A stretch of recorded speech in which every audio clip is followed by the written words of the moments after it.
Good afternoon, and welcome to Chatham County Savannah Metropolitan Planning Commission. Those of you who are in the audience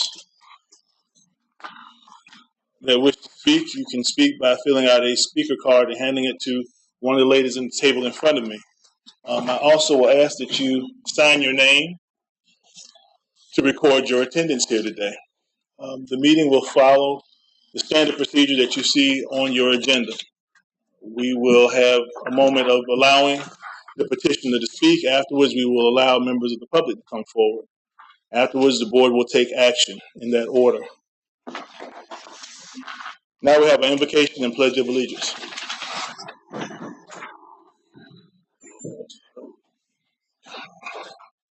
We thank you, O Lord, for the good weather we're having for the entire area.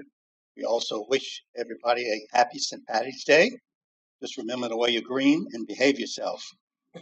Look on us, O Lord, to make good and honest decisions, not to be biased, but to be upfront with clear views. Look on our servicemen and women who serve us and the country to keep us safe and sound. We ask this in your holy name. Amen. Amen. Pledge allegiance to the flag of the United States of America and to the republic for which it stands, one nation, under God, indivisible, with liberty and justice for all.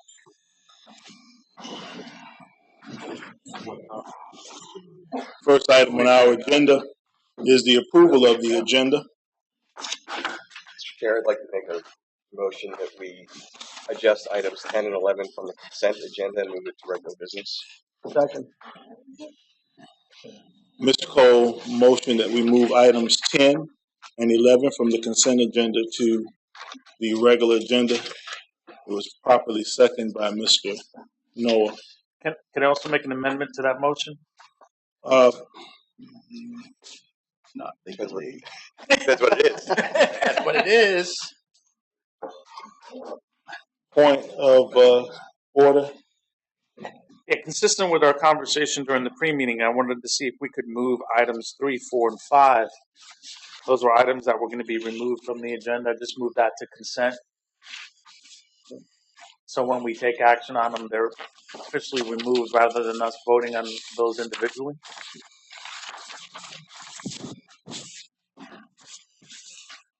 If that confuses things, then we'll go back the way we normally do it. I would ask that it does confuse slightly. Okay. So I withdraw my amendment. Okay. Thank you. It has been properly moved by Mr. Coles and second by Mr. Noah to remove items from the consent agenda to general agenda. Any discussion? Any unreadiness? We're ready to vote.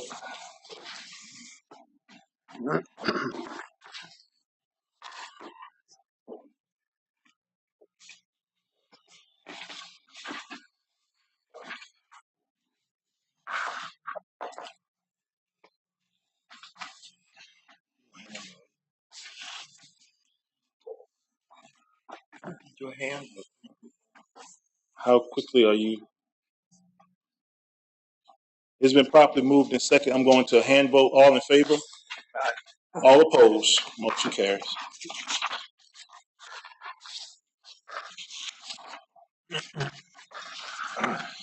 Notices, proclamations, and acknowledgements. Our April 2nd, 2019 will be our next regular meeting of the MPC. There are several items that have been requested to be removed from the final agenda, which is item 3, rezoning map amendment. Is there anyone here to speak on that? And item 4, rezoning map amendment, Whitaker Street. Anyone here to speak on that? The item number 3 will be placed on the April 2nd, 2019 calendar, and item 4 will be placed on the April 23rd, 2019 calendar. The chair will entertain a motion to remove both items. Second. Been properly moved by Ms. Jarrett and second by Mr. Welch. Any discussion? Any unreadiness? We're ready to vote. I will take a hand vote. All in favor of removing these items? All opposed? Thank you. Item 6. Item 5, amended master plan has been permanently withdrawn from our agenda. The chair will entertain a motion. So moved. Second. Properly moved in second. Any discussion? It's been properly moved by Mr. Coles, second by What's me? Mr. Manigo.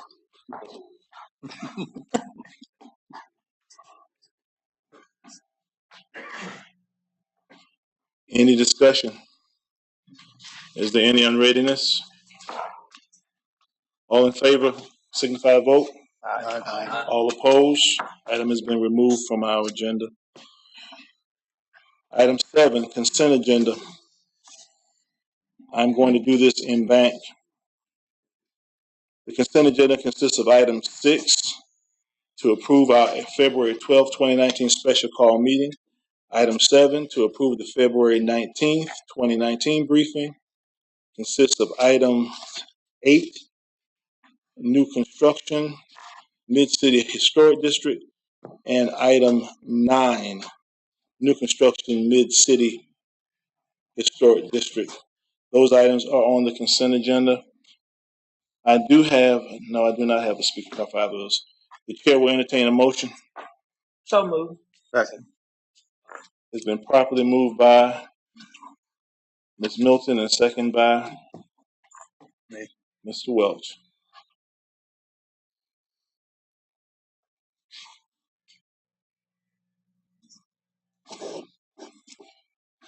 I'll take a hand vote. All in favor? Aye. All opposed? Thank you. Is Ellen Harris here? Ellen, if you would please step forward. I'm going to breach protocol briefly. And fellow members of my commission may very well oust me as a result thereof. Ellen. Yes, sir. Ms. Harris. It is my understanding that today or this week will mark at some point the end of your stay with us. That's correct, sir. Thursday will be my last day. Thursday is your last day. I want to be one of the first on this commission to commend you and say job well done. Thank you. You worked under pressure that I could not imagine. And you worked with various community groups to make our job much easier. You will be sorely missed, and your contributions will always be remembered. Thank you. Thank you very much. It's been a pleasure to work with you. So moved. Second.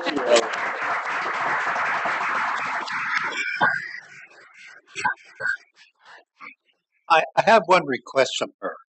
She has to bring the little girl back for us at one of our meetings.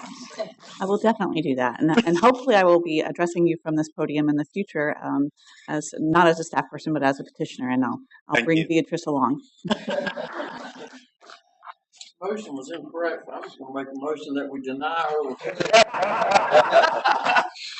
I'm sure that would have been seconded immediately, Mr. Smith. All right, since we now have items 10 and 11 on our regular business, I'm going to move very quickly into old business.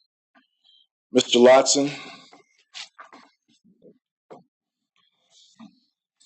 which is now item 12 on our agenda as listed before others. It is now the major site plan general development, Montgomery Street residences.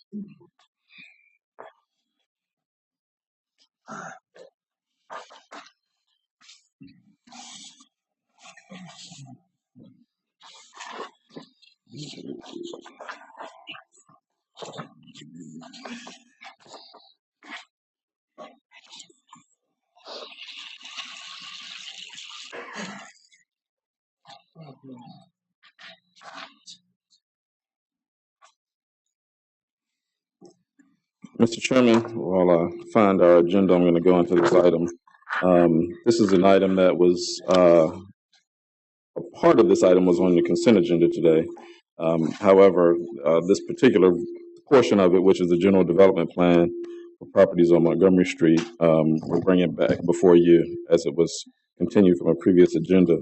The petitioner recently proposed to have this property rezoned to the TC2 classification. And pursuant to that, they were requesting approval of a general development plan. when this came before you previously for this property between Montgomery Street, Martin Luther King Jr. Boulevard, West 32nd Street, and 31st Street, the petitioner, we recommended approval of the petitioner's request for the general development plan with a couple of conditions. One of the conditions was that they receive a certificate of appropriateness for the new construction. And the other condition was that they address their parking shortage. There was an issue that they requested a waiver of a portion of the required parking.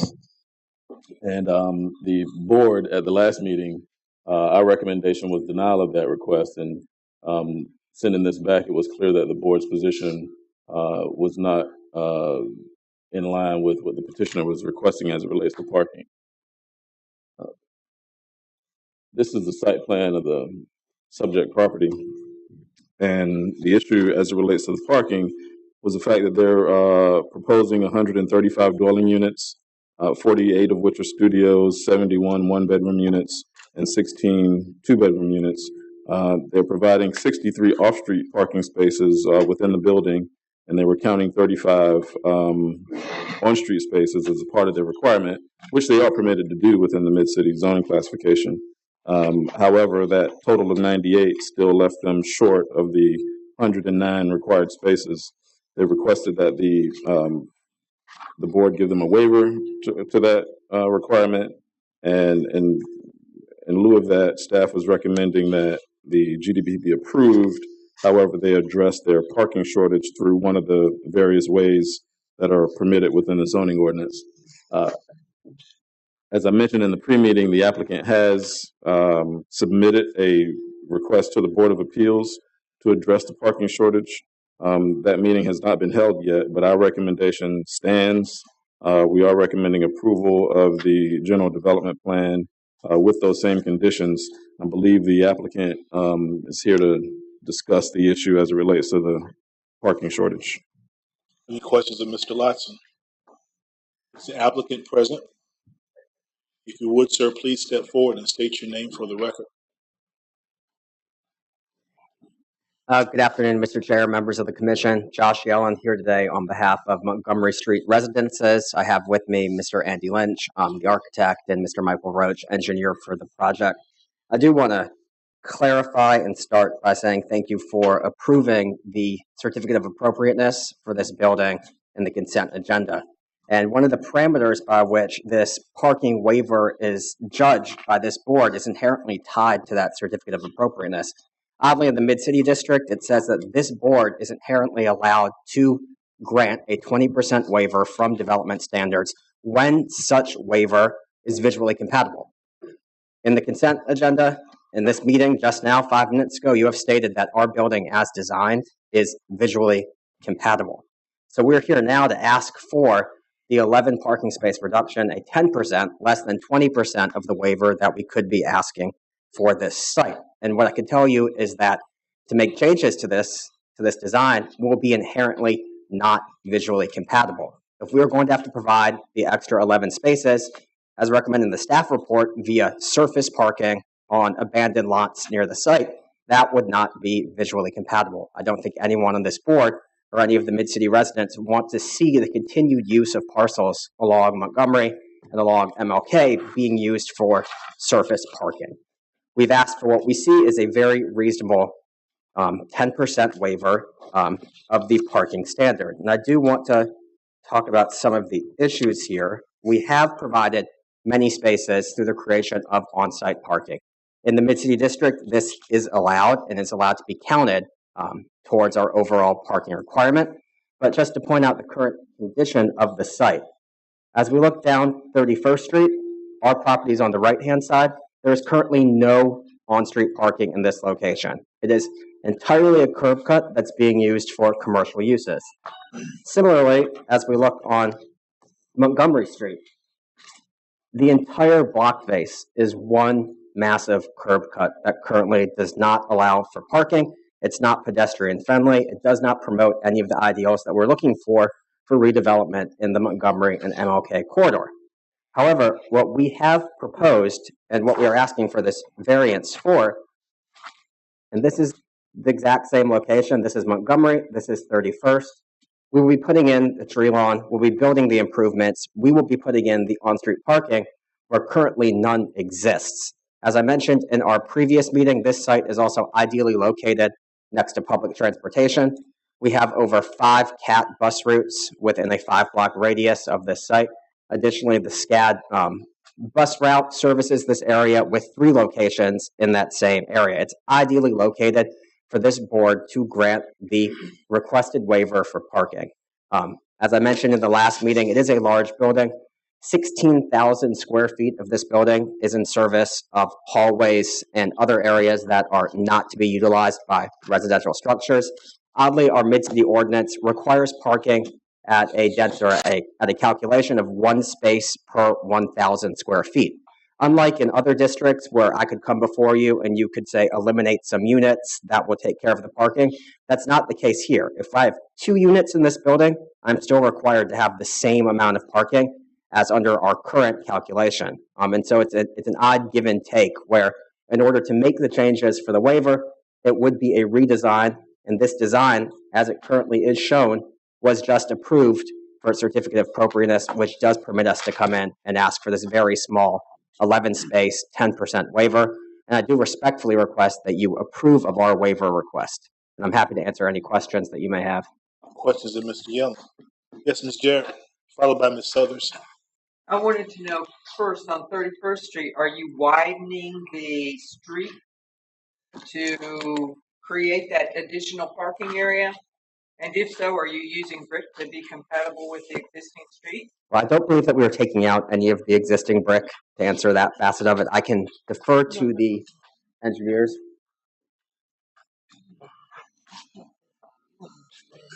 Yes. As you step forward, if you would please state your name for the record, sir. My name is Michael Roach. I'm an engineer with Thomas & Hutton. Right now, we do plan to maintain the existing curb line along 31st. I'm trying to pull the plan up here. We do plan to maintain that curb line. But I think, like Josh pointed out, a lot of that is currently utilized for driveways, things where parking is not currently available. So we are proposing one driveway along that roadway, but the rest of it would be available for on-street parking. Any additional questions, Ms. Jarrett? Ms. Southers? Gentlemen, our staff report shows that the applicant is proposing 1,676 square feet of non-residential space on the ground floor. Is it your intention that that space be used where it would not require any parking? Well, yes, ma'am. Under the ordinance, as my understanding, I haven't relooked at the size of the commercial units, but under the 2,500 square feet in the mid-city district, as the ordinance currently stands, it is parking exempt, and this will carry over into Newzo, where the first 3,000 square feet of any commercial space in this district are exempt from parking requirements. Any further questions, Ms. Southers? Any additional questions? Thank you, Mr. Yellen. Mr. Lotson, anything you wish to follow up on? No, sir. I would ask that all telephones be turned off and placed on silent, please.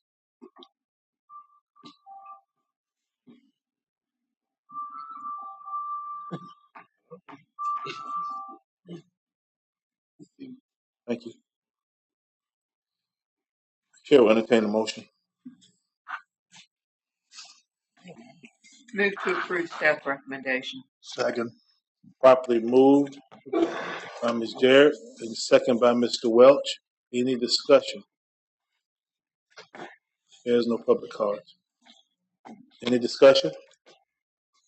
Any unreadiness? We're ready to vote.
Motion carries. Thank you. Item 13, rezoning map amendment. Mr. Lotson. Oh, Mr. Williams, I'm sorry. Yeah.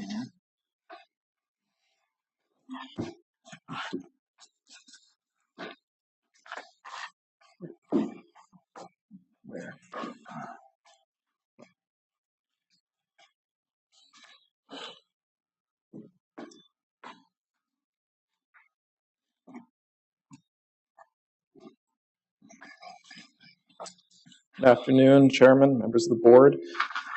This case is coming back to you from a previous hearing.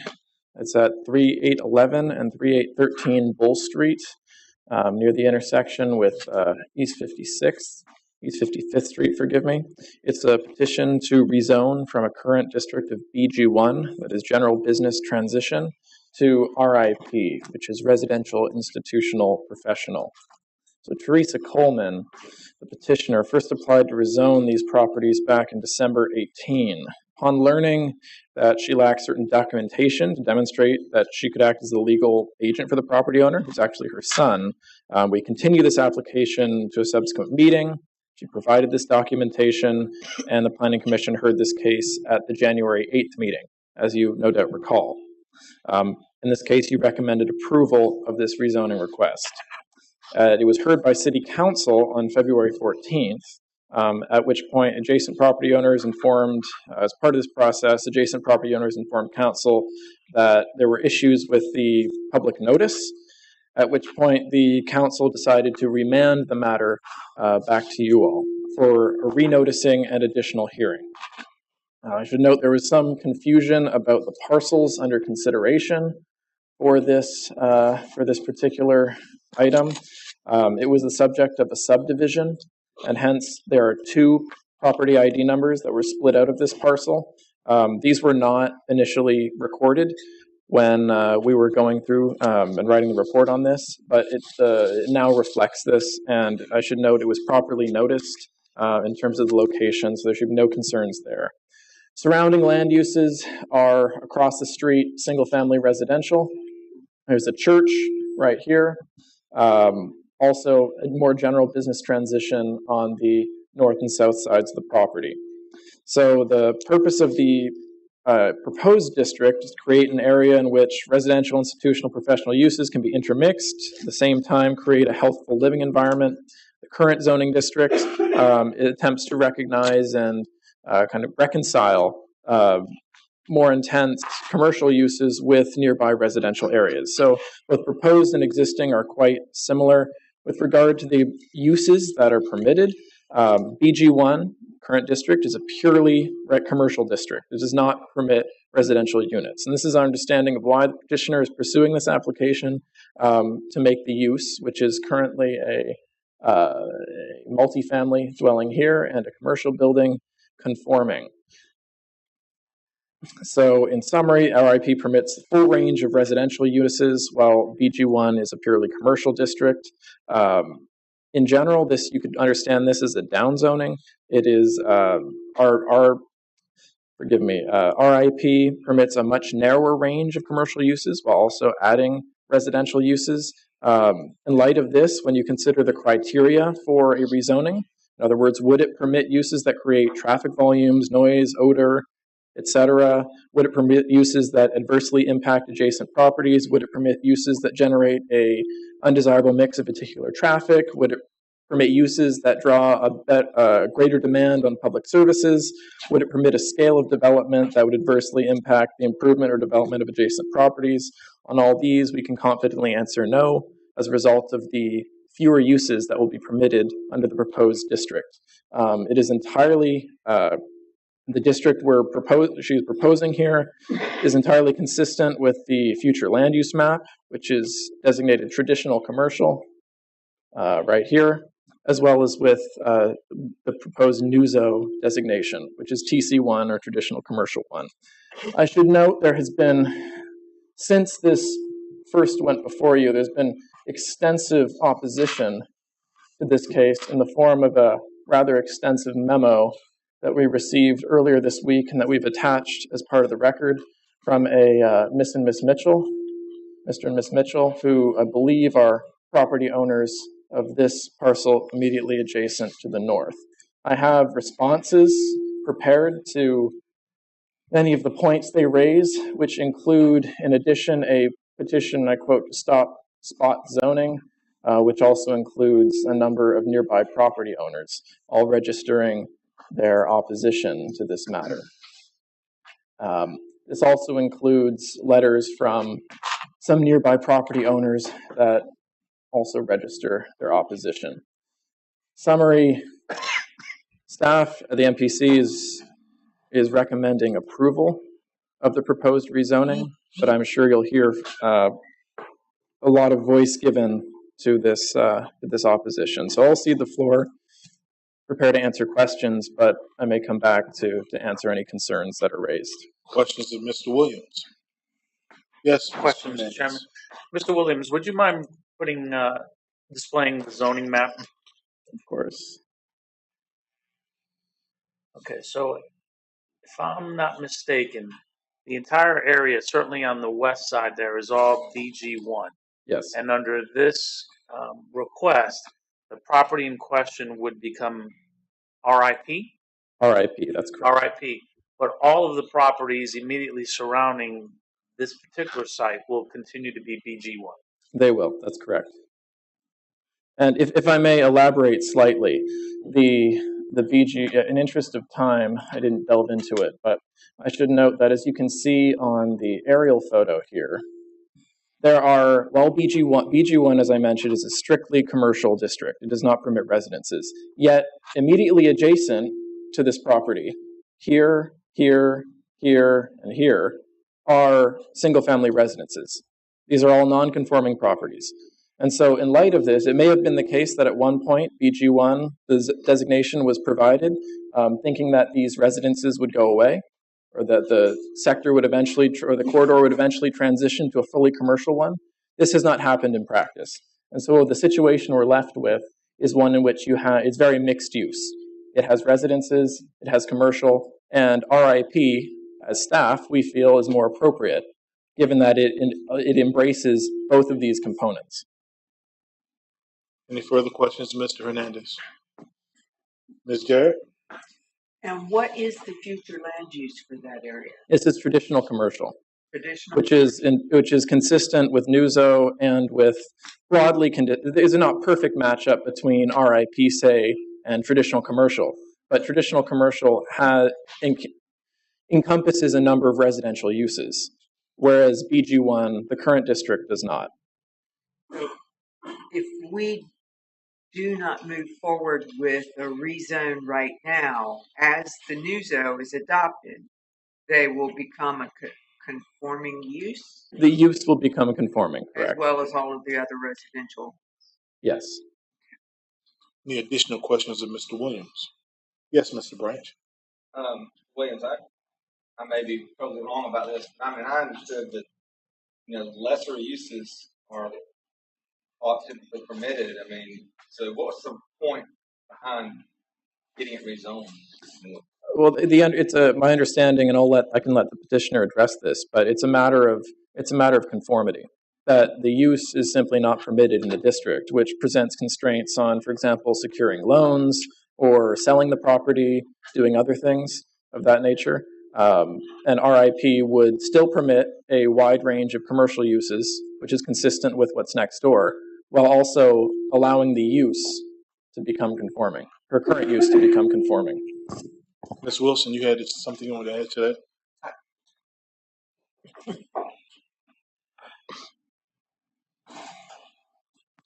I was just going to simply say that once NUZO is finally approved, that whole area will become TC1, which would support the use that's proposed. But considering that right now, when the applicant came in, there was some uncertainty with regards to when the effective date of NUZO would be and things of that nature. They're trying to do some upgrades for that property. If you go out and look at it, you'll see that there's some maintenance and some other things that could be done. They decided to move forward with the RIP, but we did tell the applicant that this was slated to be converted to a TC1 that would support the use. So all of that, once NUZO is finally approved, that whole area will be consistent with a TC1 zoning, and all of those non-conforming properties will become conforming. Anything further? Yes, Mr. Noah. The property to the south of the subject property, does that have residential use on that property? I believe it's both. It's also owned by Miss Coleman or her son, so it's under the same ownership as I believe as the property under consideration. So I believe she could address that. Anything further, Mr. Williams, Mr. Noah? Yes, Ms. Milton. That property that's proposed is facing Bull Street, is that correct? Yes, it is. And basically the residents are on the side streets. Not so. It's true that this is the only one the only residence I'm aware of directly on Bull Street in this case. However, if you look at the actual district, BG1, it extends well into the block and hence includes some of these single-family residential dwellings. Anything further, Ms. Milton? Anything further, Mr. Williams? Is the petitioner present? Yes. If you would, please, ma'am, step forward, state your name for the record, if anything you wish to add.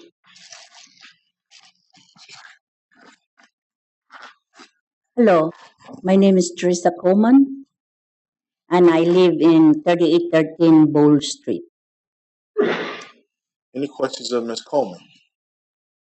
So yes, Ms. are you actually your residence in the property that you're trying to get zoned commercial? Yes, ma'am. Are you taking residence somewhere else? No. Any further questions of Ms. Coleman? Thank you, Ms. Coleman. Thank you. I have 2 speaker cards on this matter. I will ask the timer to time them both at 3 minutes each, because we do have a heavy schedule. First speaker card is for Mr. Lewis Mitchell. If you would, sir, please step forward and state your name for the record, and you have 3 minutes. I'm Lewis Mitchell, and I am part owner in the adjacent property. And I have been trying since the application started to find out why the zoning request has been made. The party before this, if you notice, they gave a reason why they were trying to do what they were doing. There has been no stated reason, and every time I asked a question, Matt stated it was for the purpose of her getting a loan. Zoning is not for the purpose of getting somebody a loan or for personal interest or anything else. Zoning is to stabilize a community, is what it's all about. I worked for MPC in the early 60s. I worked under Mr. Capel, and I worked under Norman Thompson, and I know what zoning is for, and zoning is to stabilize a community. And it is not to satisfy personal gains or anything like this. And you don't go and rezone a piece of property because you want to rezone it. You have to have a purpose. You have to have a plan. You have to have some kind of written plan or drawn plan to get rezoning. You just don't walk in and say, I want rezoning. And you don't do spot zoning. Now, I can't operate this, but if you back this back up, can you back it back up for me, please? Okay.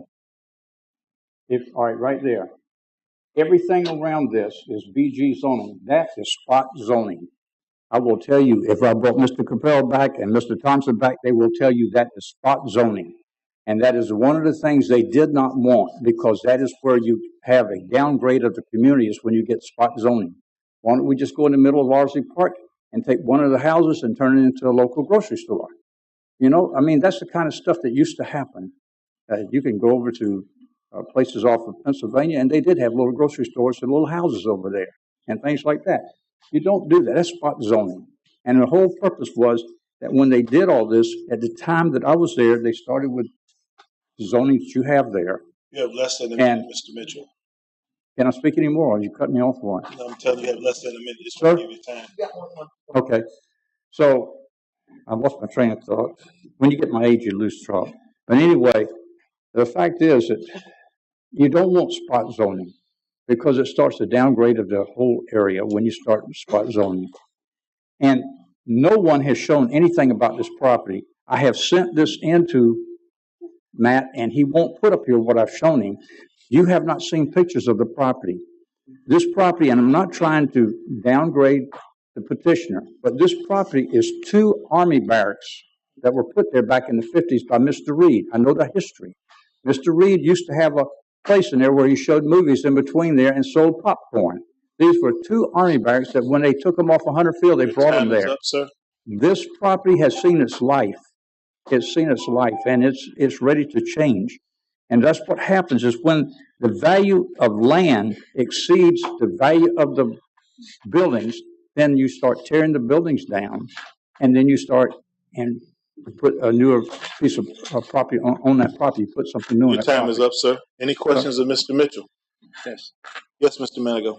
Regarding the rezoning of the property, does this jeopardize your value as far as your property is now? Yes, sir. Affect you? Yes, sir. Because when you put this as a residential, then what happens is I lose 10 feet on my property. See, as a BG1, I have 0 setback from the property line.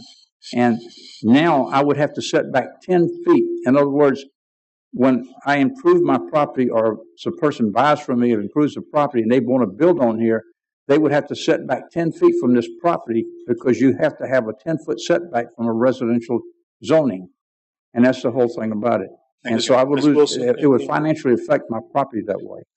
Just for clarification, 2 things. One, this is a request for an RIP, which is a less intense zoning than what's there. So I don't think that would be classified as a spot zoning per se.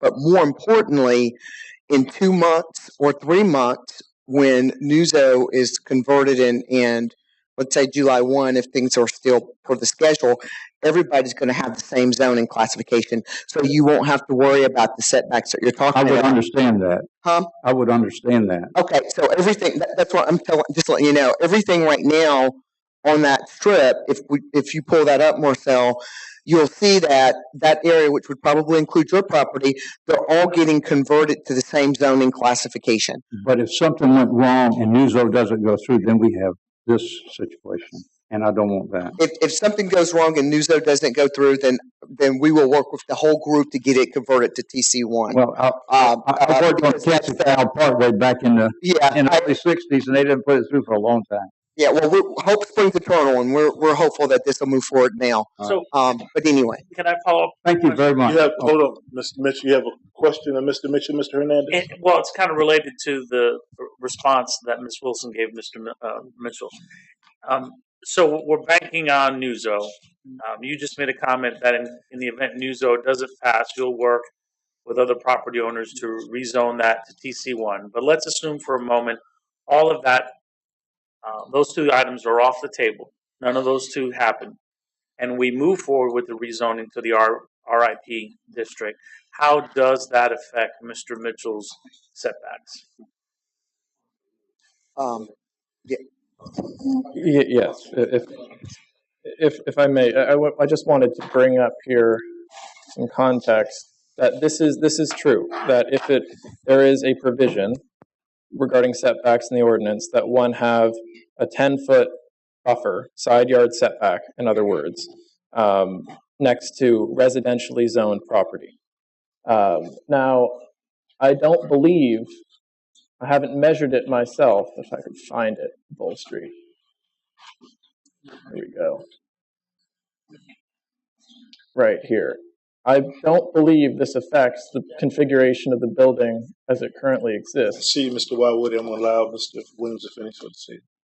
As a result of this existing buffer, or it's essentially a private lane that extends in addition to 10 feet, more than 10 feet. So this building, to be clear, could be entirely rebuilt, a 3rd story added, whichever, and would in no way be affected by this buffer requirement. I have 2 questions. One of Mr. Wildwood and follow up with Mr. No. So the 10-foot setback is against a residential zone property. Yes. RIP is not a residential zoning. it's commercial zoning that It, includes residential uses. So is that 10-foot setback line applicable to the RIP adjacent property? the way we understand it is that RIP is within the C and R use table, which is the residential use table, even though the district includes many mixed uses. Anything further of you, Mr. Woody or Mr. Williams? Mr. Noah? For clarity, the 10-foot or that driveway, did you say it's on Mr. Mitchell's property or Yes, is it a is. public? It is not public. It's on his property. 1 second. Anything further of you, Mr. Noah, Mr. Williams? Now, Mr. Woody and Ms. Jarrett, in that order. Now we'll get to you, Mr. Mitchell. 1 second. Go ahead, Mr. Woody. Is the 10-foot setback, which property has to have the 10-foot setback? Is it the residential that has to be a 10-foot setback? It is. Or vice versa? It is the adjacent commercial that must buffer itself 10 feet from the residential. Now, there's also, depending on the interpretation of the ordinance, I didn't want to wade into this, there's also a requirement that for not a setback, but a buffer, a certain buffer from, this is technically a multifamily residential building. And based on a certain reading of the ordinance, you can interpret that you'd require a 20-foot buffer from that, independent of the setback. And that is tied to the use and not to the district. So, and obviously we're not changing the use in this case. So that would also not, there'd be no change in effect as a result, if that makes sense. Right. Any follow-up, Mr. Woody? And Muzo gets past, this whole conversation is moved. Yes. Yes. Ms. Jarrett, you had a question. And my question was, if he decided he wanted to demolish his building and rebuild to his lot line, he could not do that. Well, so there, according to the 10-foot setback, no. But regardless of what happens with this zoning decision before you, he could not do that as a result of this 20-foot buffer requirement that is tied to the existing use and not to the zoning district as it is. So there are two different effects at play, if that's clear. So what you're saying is, if he decided to rebuild, he would actually have to Move lose further. some of the property. Okay. That's regardless of whether you rezone the property. Anything further of Mr. Williams? Mr. Mitchell, I believe you had a rebuttal you wish to say. Very quickly, because we have another speaker card list. Ms. Mitchell, which is to allow you to speak on behalf of. As that exists, she can remain there because she's grandfathered in. If she changes, she has to come under the BG1 zoning, and that would be the same as what I've got. And what you're doing is you're putting a lot of cost on my property, and her values are dropping on her property, and she's causing the values to drop on my property at the same time. And that driveway is my choice. That's on my property as a BG1 and her BG1. That's my choice. What if I want to tear the building down and build another building? Then I don't have a choice. I've got to put it back there. I might not want it there. See, I also own the property on the back, and I can come in from the back. And that is completely surrounded by BG1, and that is spot zoning. Very quickly, Mr. Noah, you had a question, Mr. Mitchell. Oh, not for Mr. Mitchell, for staff. Staff, Mr. Williams. Thank you, Mr. Mitchell. Thank you. Are we aware that alley, if you want to call it that, has any easement by Georgia Power or anything else? Because I don't have the plat before me because it's not the property under consideration. So unfortunately, I'm not able to answer. okay, and for clarity again, just it's 10 foot, but under the current, he would need to be 20 foot. So it's reducing. So there are two things at play, and forgive me for not being clear enough about this because it is somewhat nuanced. That in the development standards themselves, it outlines standards for setbacks, and in this case, under the current zoning there is no setback because both are zoned VG1 commercial properties, right? Now, if this was rezoned to RIP, because it's technically understood as a residential zoning district, there would be a 10-foot setback required by the adjacent commercial property. However, independent of that, there are separate buffering requirements which are tied to use, which are tied to specific use and not to the district. right? In this case, this is a multifamily residential building, a residential use. And from residential use, it requires a 20-foot so-called type C buffer from that.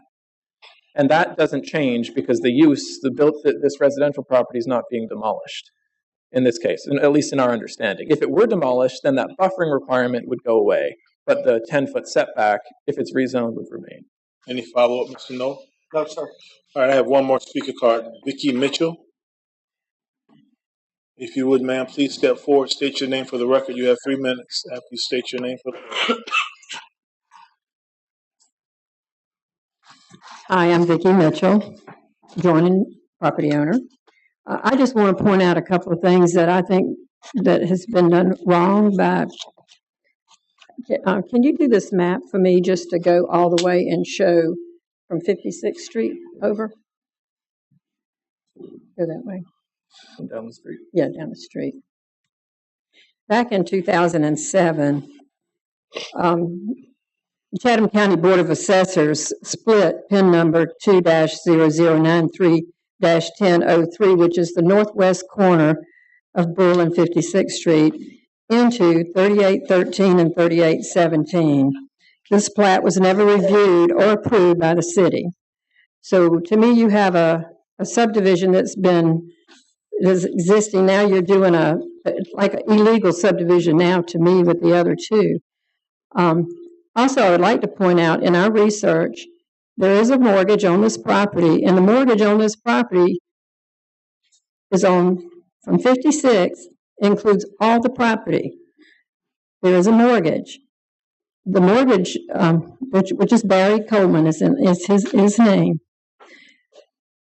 Now, I've been in real estate a long time, and to split anything out of a mortgage instrument, a security deed, you have to get permission from the lender to do this. There's no instruments recorded that this has been done. So now she's coming along, and in September of 2018, she subdivided the other properties, making them smaller, still under the same mortgage. So Barry Coleman, the owner, to me is in violation of his mortgage deed. And I feel like we're a part of this. I've sent y'all the security deeds. There's on the back of it, it shows all three properties. That was 3815, 3813, and 3811. Now, the key I want to bring out to you is, if this property was foreclosed on, guess what would happen? Even Miss Coleman's in her name. He quitclaim deeded that property to Miss Coleman without any approval from anybody. So my question to you is, why are y'all allowing this instead of going back to the other? If I may, you're asking legal questions that this body does not have any authority. And I just want to bring it up to y'all because this is very serious to me when you start violating a security note. And I'm opposed to it. Thank you. Anything of Ms. Mitchell? Any questions? Thank you, Ms. Mitchell. Thank you. Anything further, Mr. Williams?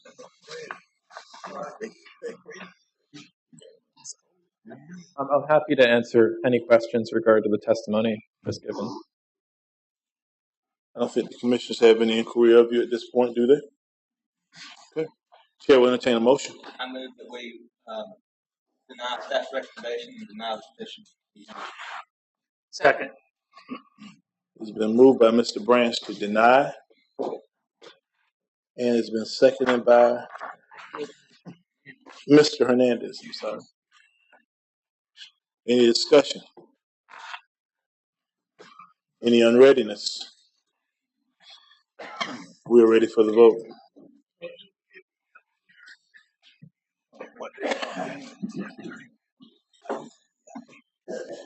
Oh, yeah. It's something wrong here. Oh, yeah.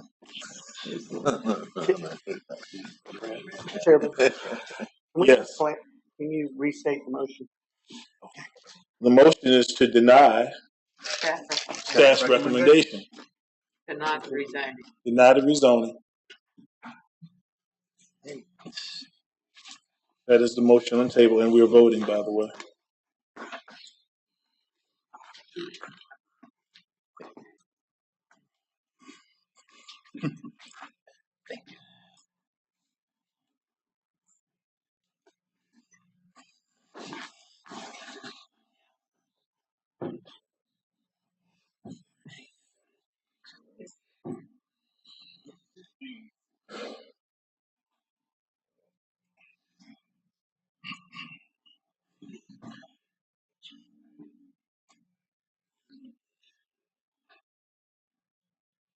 It's denied. Mr. Branch's motion is carried. Thank you. We now move into old business.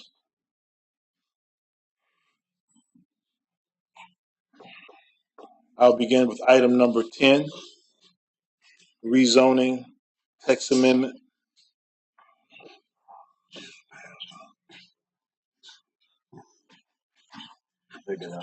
Mr. Williams.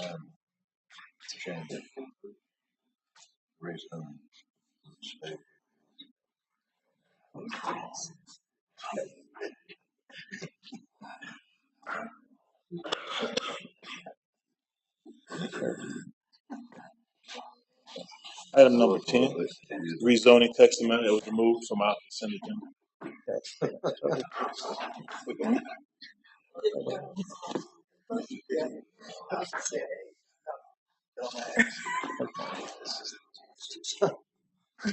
Oh. Thank you very much.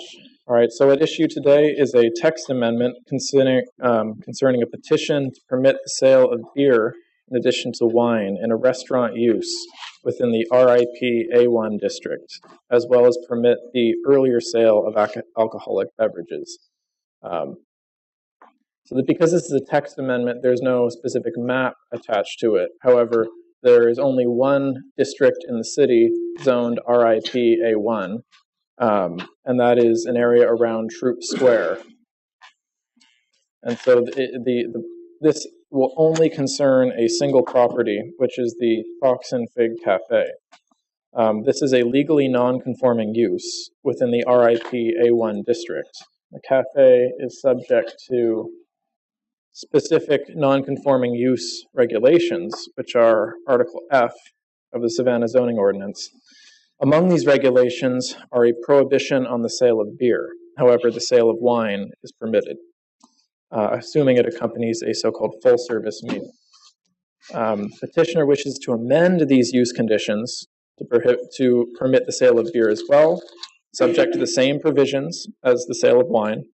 And they're also seeking adjustment to a separate condition that governs hours of operation to permit the sale of wine, to permit sale of alcohol beginning at 10 a.m. They're not asking for any other adjustments, such as the sale of hard liquor, any adjustment to their current prohibition on to-go cups, despite being within the to-go cup district, so to speak. In terms of our analysis, and I can bring up the exact language to be amended here. These are the particular use conditions, section G, section 830.31, subsection G, subsection 1, and changes to non-conforming uses. So as you can see here, all that's being changed is the addition of beer, as well as a change from 10 a.m. The closing time on sale is not changing at all. What are we at?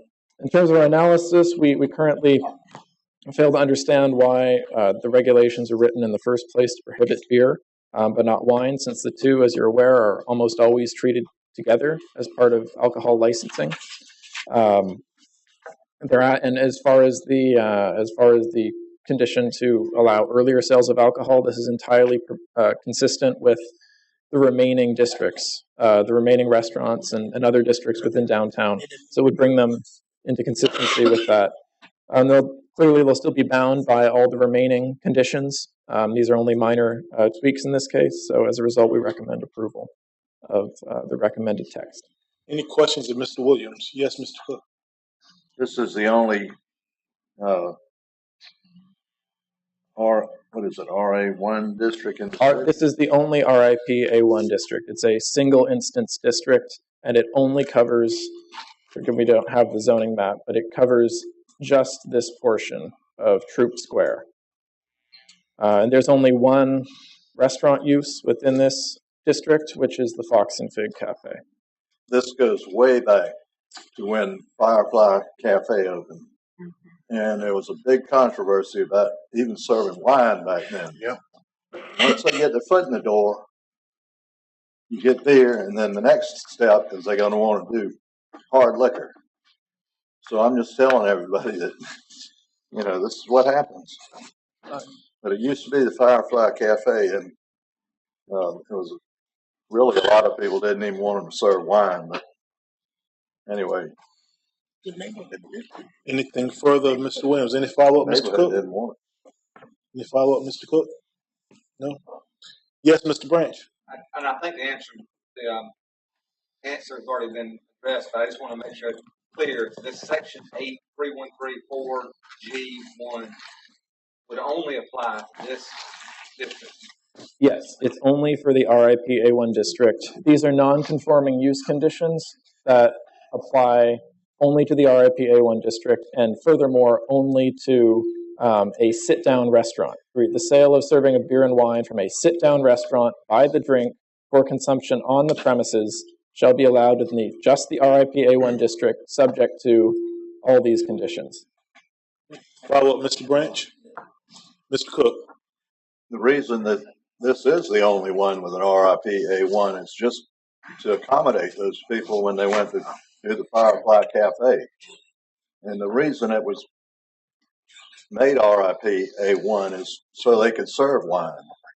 But now, like I say, they're coming back wanting beer, and next thing you know, they're going to want hard liquor. But I should note that there is a hard distinction between a Class C license, which is for beer and wine, and a separate class license, I forget the designation, but for hard liquor. So if they wanted to come back for hard liquor, they would not only have to come back before you to amend these conditions, but also seek an additional liquor license from the city. Anything further, Mr. Cook? Anybody in the neighborhood spoken out on this issue? We haven't received any response. No. If there are speakers, then. No, I do not have a speaker card. Anything further, Mr. Williams? Is the petitioner present? If you would, sir, please step forward. State your name for the record. Good afternoon. My name is Robert McCorkle with the law firm McCorkle & Johnson. I'm here representing the petitioner today. I'll be very brief. This non-conforming text amendment was adopted in 2005. It's been in place for 14 years. I went back and looked at the minutes from back when it was originally done by Mr. Yellen in 2005, and there was some objection from the neighbors, and the concern was that this was going to become a nightclub. There was a lot of concern this was going to become some kind of a nightclub. I assure you that it's not a nightclub. The other concern was that it was going to create numerous other requests within RIPA all around them, and the Troop Square was going to become some type of bar district. It's never happened in 14 years. There's been no further text amendments. There's been no further requests for text amendments. There's been no further requests for any type of rezoning or any further alcohol use. It is the only restaurant, the district only covers the square. It doesn't even go back past the lanes off of the square. And so it only affects this one restaurant. No other restaurant could possibly be affected by this. I don't know if you've been to the Fox and Fig. It's a vegan restaurant.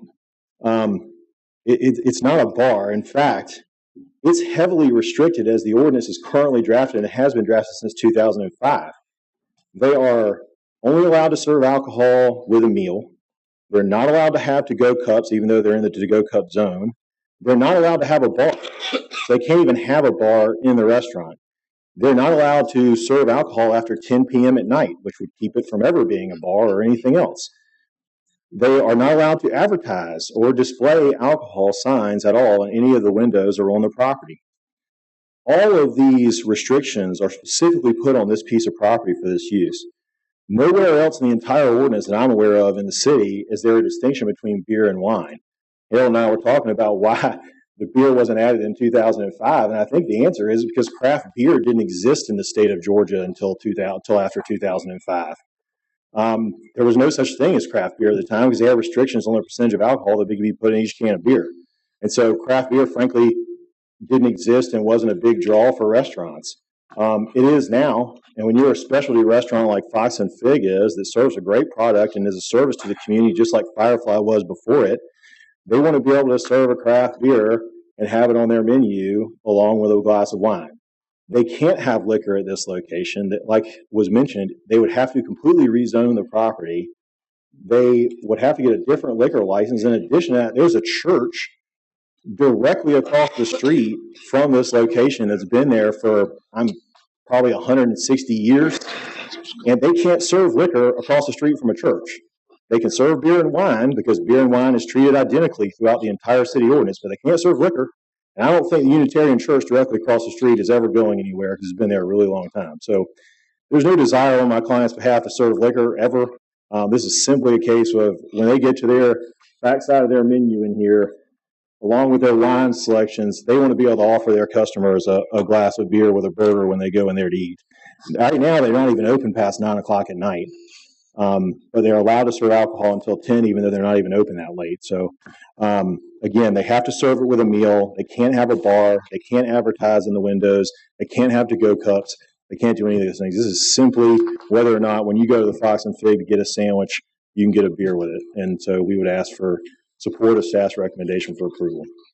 Questions of Mr. McCorkle? Yes, Mr. Welch. Mr. McCorkle, what about St. Vincent's High School, right on the other corner? St. Vincent's High School. Behind it, the gym butts up right. Right, that's right. So there's a couple of buffers, I think, in between. But St. Vincent's was there when this was originally passed in 2005. Again, we're not asking, all we're asking is that they already have alcohol for sales there. The only difference is they would have beer. Obviously, they're still under the same restrictions about age and everything else. I think Pinky's is also pretty close. So Pinky's is pretty close to St. Vincent's too. Is probably a lot more threat than the Fox and Figs vegan restaurant. Yes, Mr. Cook, quickly. Yeah, I can go back to 2005, and I beg to differ with you because there was a lot of opposition to this place way back then for the Firefly Cafe. And like I said, the only reason that they were able to serve wine is they had this special zoning that was just for them. So, I mean, like I said, they get their foot in the door. Next thing you know, they're going to want hard liquor.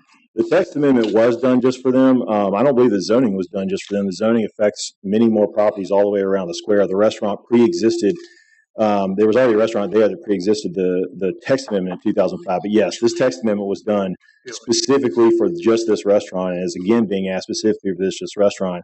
My only argument is to tell you that in 14 years, there hasn't been any change. There hasn't been any additional bars. There hasn't been any additional alcohol sales. And 14 years is a pretty long time. But again, as long as that church remains across the street, there will never be liquor sales at this location. Any further questions of Mr. McCorkle? Thank you, sir. I do not have any speaker cards. Chair will entertain a motion. I heard Mr. Smith, and I heard 2 seconds at the same time. I was not clarified on it. Was it you, Mr. Coles, or Miss Southers? Miss Southers. Thank you. Any discussion? Any unreadiness? We are ready to vote.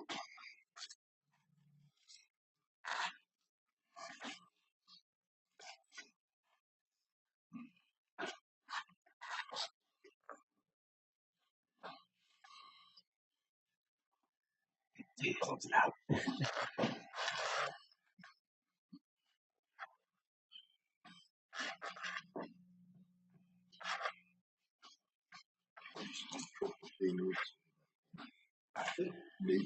Yeah,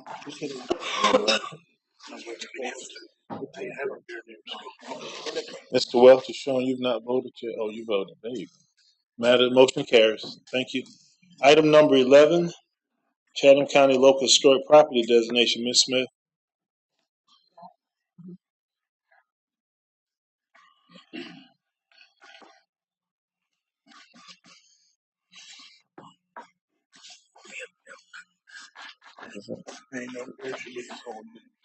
Sorry.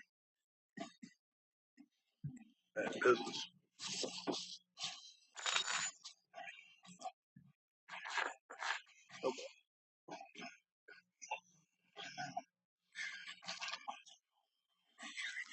Thank you, Mr. Chairman. This request is to designate the Isle of Hope Union Missionary Baptist Church as a local historic property. The property is located at 8417 Ferguson Avenue in Chatham County. So this is within the Sandfly community. This is Ferguson Ave here, and then we have Skidaway Road here, and the property here. This site was initially identified as a significant historic resource in the Chatham County Historic Resource Survey, as well as listed in the unincorporated Chatham County Historic and Cultural Resources list found in the Chatham County Savannah Comprehensive Plan. This property has also been identified as a regionally important resource for Chatham County by the Coastal Regional Commission of Georgia. Staff finds the historic resource meets criterion A through D of the Chatham County Historic Preservation Ordinance. The resource is associated with an African American congregation, which found the Isle of Hope Union Missionary Baptist Church during Reconstruction and is one of the few remaining examples of a rural African American vernacular religious structure. The resource contributes to the character and cultural aesthetic of Sandfly. The resource is associated with Sandfly's African American history, local vernacular building traditions, and cultural heritage.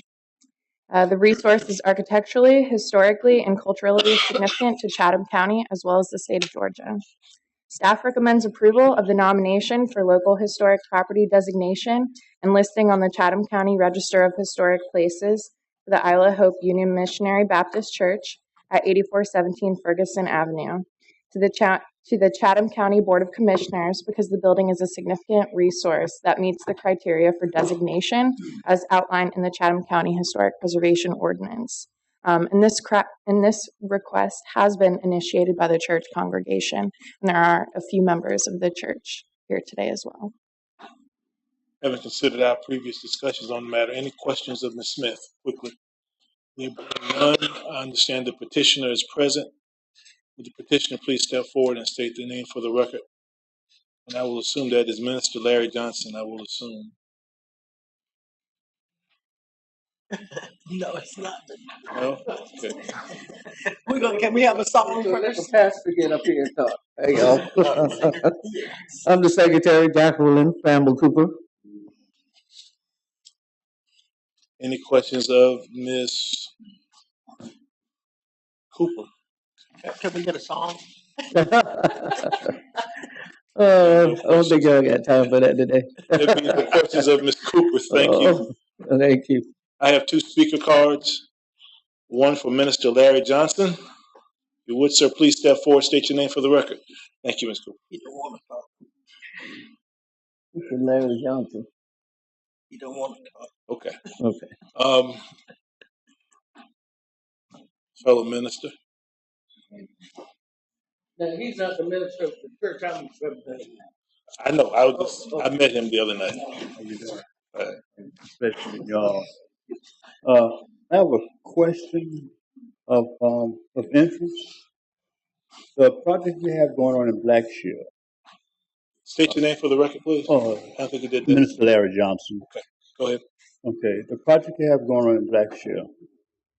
Beautiful job. My question is this: what kind of an effect is going to have on the existing churches that are over there? You're looking at Young Zion, where I'm a minister at. What about what kind of effect is it going to have on them? This is a different. It would have no. It would have no effect on that at all. No effect at all. Okay, so we're talking about parking, the whole 9 yards. I mean, with respect to the historic designation, that's your question. Say again. You questioning the matter that's before us, which is the historic designation of that particular property, correct? Yes. Okay. Ms. Wilson, please address that quickly. So this is just only for the historic designation. There should be no effect on any properties. None at all. And it's probably a different property that you're talking about. But this has no bearing on parking. It's just historic. Any questions of Minister Johnson? Thank you, sir. I have another speaker card, Arthur May Joyner.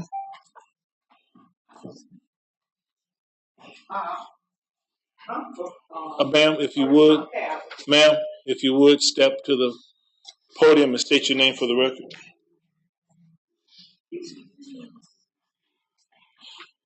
Very quickly, are you here for item number 11? No, I'm here for item number 50. Okay, all right. So someone got, all right, there you go. So I'm going to call you later. Okay. Okay, there you go. I'm happy now. There you go. All right. Okay. The chair will entertain a motion. Mr. Chairman, I'll make a motion. Before I make the motion, I want to make sure folks in the audience understand. In the briefing today that we held an hour or so ago, the county is undergoing part of SPLOST 5, I believe. We will be making major improvements to Skidaway and Ferguson, which will expand, as you know, it's a congested intersection, expanding that, which will we're already purchasing right-of-way on all 4 legs of that intersection, including major right-of-ways in the center of the intersection, which could impact the right-of-way in front of the church. So what I would make a motion to do is, I did talk to engineering. We do not have, assuming we're going to have some footage. So I would make a motion that we continue this item until April 23rd so we can confirm, because I want to make sure when we do this combination and confirm and here's the board of commissioners that there's no conflict on these right of ways that could negatively impact the church as far as designations. It has been properly moved and second. Any discussion? I need clarification on what Mr. Lee just said. Mr. Lee proposed, his motion is to continue the matter until April 23rd. Because you guys are planning on what the plan? We've been doing this has been going on for 5 years. We started doing purchase of right. Yeah, I know it's first name is Lee. Just call me whatever. Just call me. But the right of way is going to go beyond the church. So it's going to have impact, and it's already very close. So I want to make sure engineering takes a look at this, because we're working our way past the church as far as expansion of Ferguson and Skidaway for the intersection, as far as XL and decel lines. So you're saying what the county is proposing? Ms. Milton, Ms. Milton. There's a motion. It's been second. I'm trying to get clarification on the motion before I vote. And that's what I said. We're open for discussion. You're in discussion phase. Okay. So can I discuss. continue? Go ahead. Yes. I just want to make sure we're clean on this.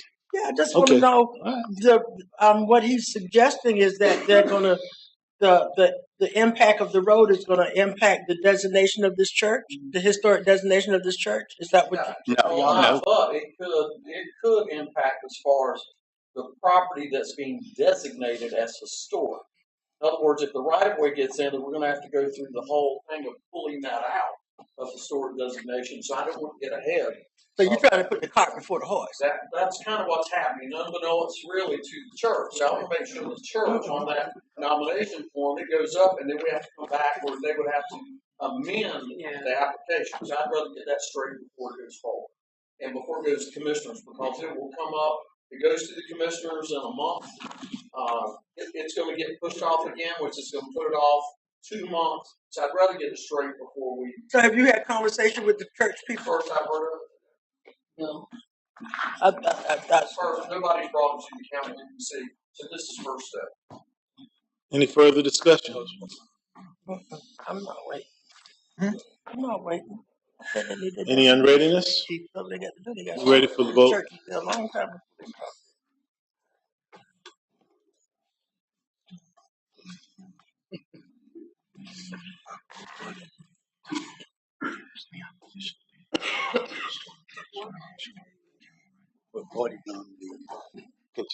Motion to continue to April 23rd. That will give the county enough time to do this information.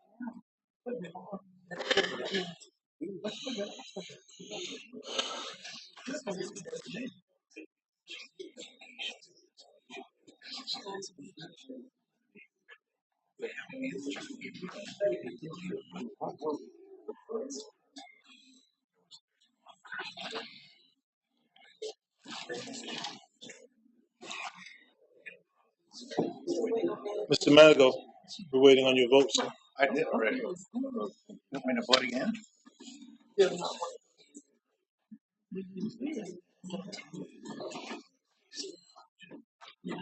Okay now? Thank you, sir. Thank you. Okay.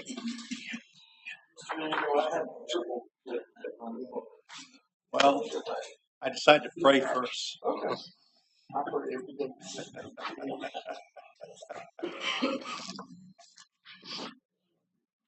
Matters approved. Thank you. Now into item number 8, old business.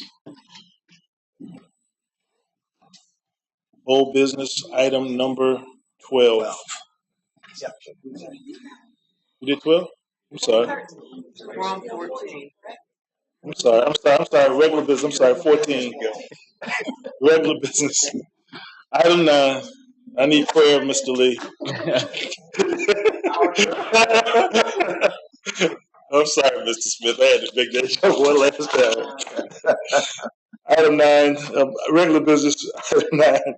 Number 14, rezoning map amendment. Mr. Longstead. Yes, thank you. That right. Yep. Present. On to regular business. At request here is a petition to rezone 3 parcels located on the south side of West Duran Avenue. It's actually West Duran Drive between Mildred Street here and Montgomery Street to the east.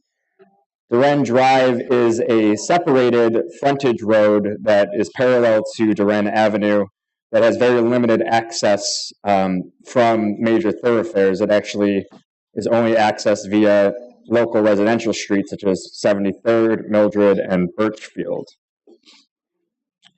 The petitioner owns 6 parcels along West Duran Drive, 3 of which are already zoned BH, which is highway business, and 3 which are currently zoned R4, which is 4-family residential. The petitioner would like to rezone these 3 to BH and then combine these 6 parcels to construct a self-storage warehouse in which a general development plan has been provided. The 3 parcels that are subject to this rezoning request, pull up the aerial, contain single-family residences, and 1 is a vacant parcel. The surrounding lots are all single-family residential in nature and are also zoned for single-family and 4-family residential as well. The closest commercial use here is along Montgomery Street at the far eastern side of West Duran Drive, where the Duran Drive actually dead ends, so there is no continuous access onto Montgomery Street. Future land use map for this area is all residential, suburban, single family. So the BH zoning district is contrary to the future land use map and the comprehensive plan. I do have some pictures of the subject site. Here's some pictometry with the 3 parcels highlighted. Here is the greater vicinity. Well, let's see if I can zoom in a bit. You can see the commercial along the intersection with Duran Drive and Montgomery Street, and you can also see the single-family residences to the south. There are 2 curb cuts or crossovers from Duran Drive onto Duran Avenue, one of which is blocked off. That's the western access, which is about here. There's an eastern access point, which is open, but it is and I'm sure traffic engineering has concerns regarding crossing over there given the high speeds of people coming down Duran Avenue. Here is a picture of the subject site. You can see the public notice sign there, and some additional pictures. You can see that the road here is unpaved. The BH district is the most intense business zoning district that we have and does permit a wide array of commercial uses, including the self-storage.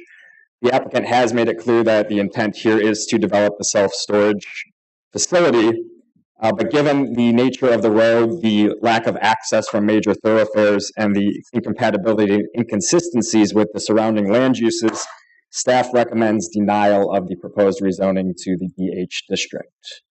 Be happy to answer any questions you have. Questions of Mr. Longstead? There being none, thank you. Is the petitioner present? So, sir, please step forward and state your name for the record.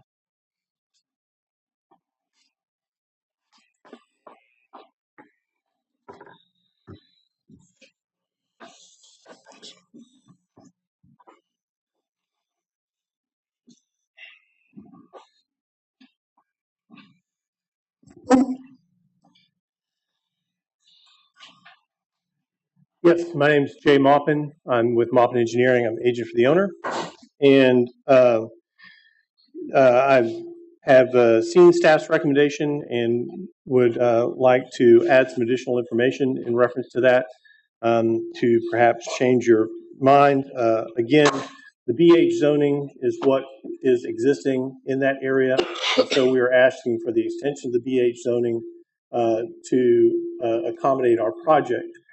Now, I understand the open nature of BH zoning, so as a result, we would be willing to go with a PBH or something of that nature to alleviate staff's concerns, which would tie the site plan to the zoning district and lock us into the project at hand and limit the other zoning capabilities, other available zonings. One other This is the project with more in reference to the future Project Duren as well. You can see that much of the neighborhood is taken up with part of the project. The existing self-storage facility that's located at this location will be eliminated as well with the Project Duren. As the property fronts highway or East Duren Avenue, West Duren Avenue, we are considering the highest and best use of this property. It is not really, due to the frontage, a residential use. We don't feel that it's a residential use. It's not a quality of life area up against the large road and bookend by trailer parks. So what we would like to do is a self-storage. We think this is the lowest impact to the surrounding community from a traffic standpoint. Per the current zoning, current zoning, we would be allowed to do a project similar to this, multi-story structure, and that would be located on the BH portion of the property. However, as a result, this would be a greater impact to the adjoining property owners, being a multi-story structure. We would like some additional land acreage to spread it out and make it a single story and make this in compatibility with the adjoining property owners, especially to the rear. And do something more in line with the attached. As a result, the property as it currently stands is 6 individual lots. We could put 12 duplex units, six duplexes, 12 living units in reference to that. According to the trip generation calculations, that would result in about 80 trips per day. Sorry, that's so small there. 80 trips per day in the area. The 150 self-storage units that would be located on the property, according to the trip generation manual, would only generate about 38 trips per day for the facility. So it's actually a reduction in the impact of traffic of what would be allowed on the property from a residential standpoint. And we actually think that's very conservative because most of the facilities would be directed or marketed towards the military, and the existing facility that's going to be taken up with Project Duren, that's one of their primary markets, and The units are used during deployment primarily, so they're not frequented. They're used, stored for multi-periods, and not visited. So as far as the gravel road improvements, again, what's before you is a zoning action. It's not a site planning action. Once we get into the specific development plan, we would work with the city of Savannah in reference to improvements to the street. So that is a non-issue at this point in the process. First, we need to get the zoning in place for the project before we start addressing infrastructure improvements as the staff has recommended. I'm happy to answer any questions that you might have. Questions of Mr. Markham? Ms. Jarrett? When is the Project Duran plan supposed to take place? Probably 5 years ago is what I heard. So it'll probably be another 20 before it actually gets done, correct? It's in stage, it's in the environmental impact stage, is my understanding, and then they'll have to go through the final design stage. But I'm a small engineering firm in town. That's a project a lot bigger than me. I don't have direct correct. knowledge. It's going through the federal environmental review stage at the moment, and there's no guarantee what the outcomes are going to be. Any further questions? Thank you, sir. I'm sorry. Thank you. Thank you, sir.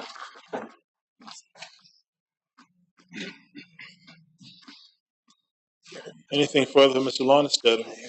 I just want to respond very briefly to just one comment Mr. Malcolm made. I would advise the Planning Commission that zoning and transportation are inherently linked. So zoning decisions, the number of land uses and commercial land uses that are permitted in the highway business district are absolutely dependent upon the transportation network around it. So I just wanted to respond to that when deliberating. Anything further? Chair will entertain a motion. Move to approve staff's recommendation. Second. Properly moved and second to approve staff's recommendation. Any discussion? Any unreadiness? We are ready to vote.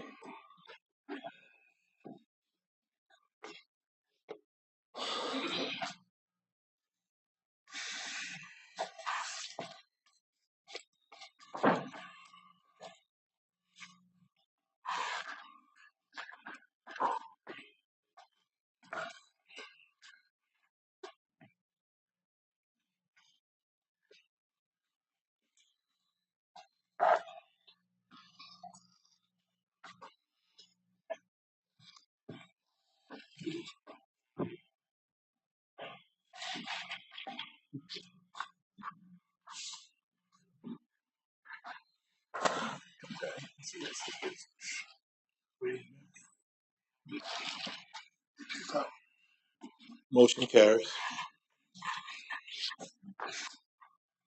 Item number 15, rezoning map amendment. Mr. Lonestetter. Yes, thank you.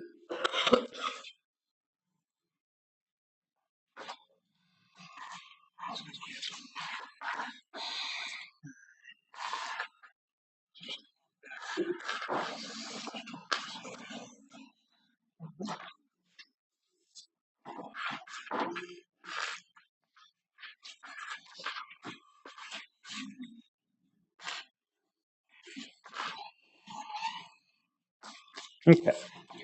That request here is a petition to rezone portions of a single parcel located on Wheaton Street, just north of Waters Avenue.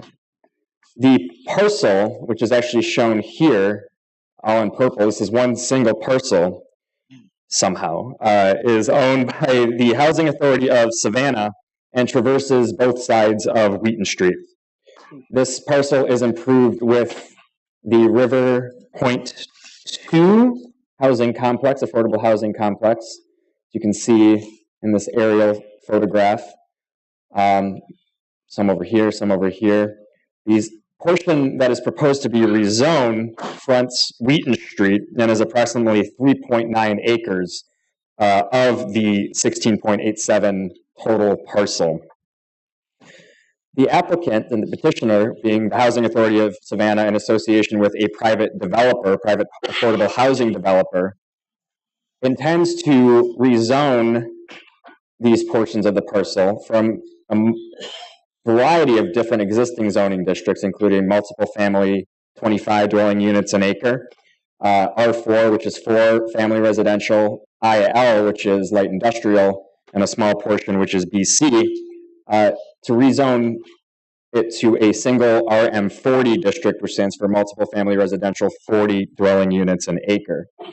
A petitioner has provided a concept plan of what could potentially be developed here. Again, it's a concept plan. This is not a general development plan that it's not tied to the rezoning. But this is what the petitioners have presented to us, which shows approximately 56 townhouse and stacked flat style units on both sides of Wheaton Street. Our understanding is that the Housing Authority would apply for a subdivision application to split these parcels from the remaining tract and then enter into a lease agreement with the private developer. The site does have access along Wheaton Street as well as access from some internal residential streets as well.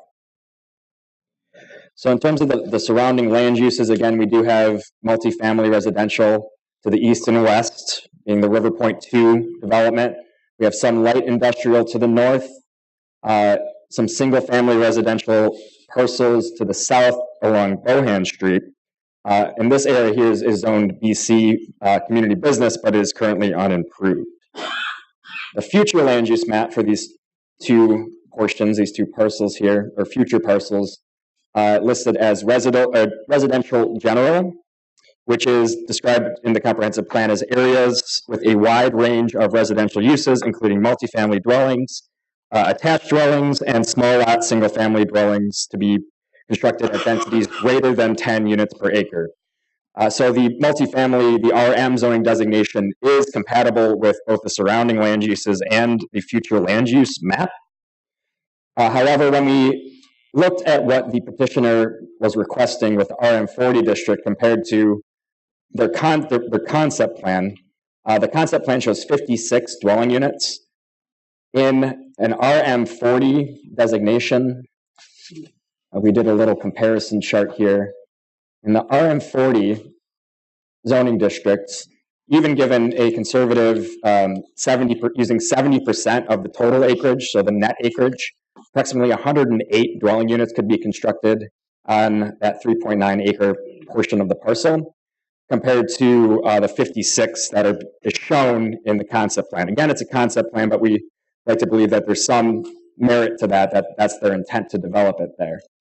Alternatively, an RM25 district, which is compatible with the parcels to the east, RM25, at that density, 67 dwelling units could be constructed, which again is more than what's shown on the concept plan. So while staff does believe the RM multifamily designation is appropriate for this area, we find the 40 designation, the 40 dwelling units an acre, to be a little bit too high compared to the surrounding land uses. And we alternatively recommend that an RM25 zoning be approved here rather than the RM40. So with that, we recommend denial of the RM40 and alternatively recommend approval of an RM25 zoning district. Questions of Mr. Larnstead? Yes, Ms. Parker. Is this property near the Blackshear homes? I believe so. Yeah. And we have had a couple of speakers who live there, you know. Any additional questions of Mr. Larnstead? There being none, is the petitioner present? If you would, sir, please step forward and state your name for the record.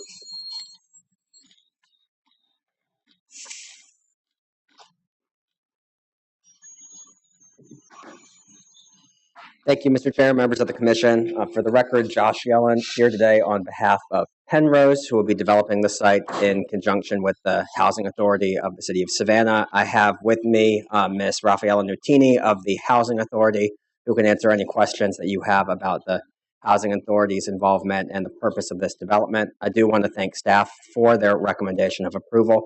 While I personally believe that we should be increasing the density of affordable housing across the city, I do understand the concern of staff regarding going from RM25 to RM40. When we put in our application request, our primary concern, and I did hear this concern addressed in the pre-meeting, so I do want to bring it up, was regarding the rights of way.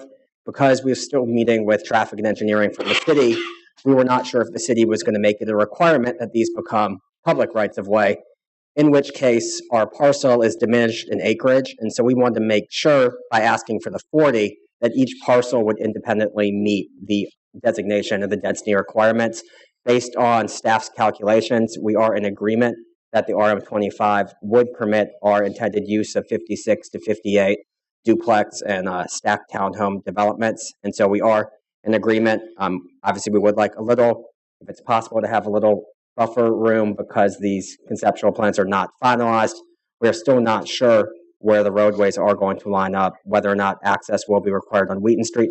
We do believe that RM30 is appropriate. As we move further down Wheaton Street, this board has on numerous occasions approved RM40 zoning designations on multiple occasions in the past 6 months. And so we do feel it is appropriate for this region, but we understand the concern and are just looking for a little bit of flexibility so that we can continue to provide impactful, affordable housing in the city of Savannah. And I'm happy to answer any questions. Mr. Yellen, you kind of lost me a second ago. Were you agreeing with staff or are you disagreeing with staff? I'm willing to live with the RM25. I think RM30 would be more appropriate in that it makes sure that we don't have to come back before you in terms of asking for a 1-unit increase in density to rezone the entire subdivided property in case those numbers are slightly off from our initial calculation. Thank you for that clarification, Mr. Yellen. Questions by the commissioners of Mr. Yellen? Yes, Ms. Parker. Just one quick question, just for clarity. So this will be affordable housing? Yes, ma'am. Continue to be? Yes. Any additional questions of Mr. Yellen? Yes, Mr. Welch. This subject property on Bowen, what's that, like the office? We are currently revising our plans, and I do not believe that will be included. When the notice went out, this was included as part of the subject parcel, and it will be rezoned as part of this petition, but I believe as the city or as the housing authority and the developer have progressed in their discussion, that will remain as it's shown there. It's a duplex on the corner, and it would remain a duplex under any circumstance. And you're taking away the cul-de-sacs out of River Point. So are you gonna make that part of River Point?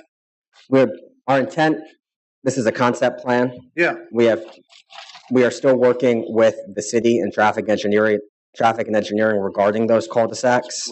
This is solely preliminary. We're here to discuss whether or not the density would be appropriate so that housing authority can continue to provide affordable housing in the city of Savannah. And we will be capped at whatever density requirement is imposed by this board. But in terms of the rights of way, we are still engaged in continuing our negotiation with the city as to where those will line up. And that is the only question for us, is a density issue. Mr. Manigault. Regarding your request from the city, you're waiting for that as a response, yes or no?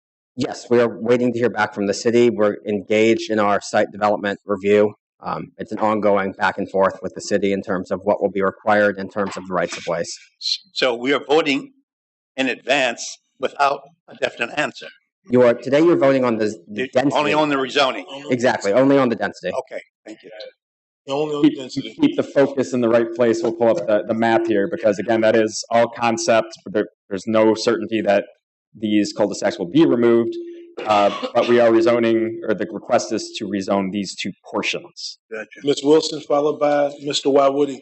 I just really want to make sure 2 things. One, as I said in pre-meeting, and I'll say it again, it's nice to have a concept plan, but it could be something totally different because they're not obligated to do that. And secondly, anything can happen. This property, once it's zoned to whichever category it's placed in, could be sold, and you could end up with a different product. We can't get into whether it's affordable housing or not. It's a land use question. Is this appropriate for multifamily or not appropriate for multifamily? So I just want to make sure that we stay focused on that issue and not get caught up into whether it's affordable housing or not. So I believe Mr. Yellen wishes to say something, followed by Mr. Wywoody and then Mr. Branch. Yes, sir. Mr. Yellen. Thank you, Mr. Chair. And just to piggyback off of that comment, between the RM25 and the RM40, you are allowed to designate any density in between. And it is important to note that within that range, development standards are identical. The building height does not change, lot coverage does not change, parking requirement does not change. It is the same exact development standards between 25 and 40 and any range in between.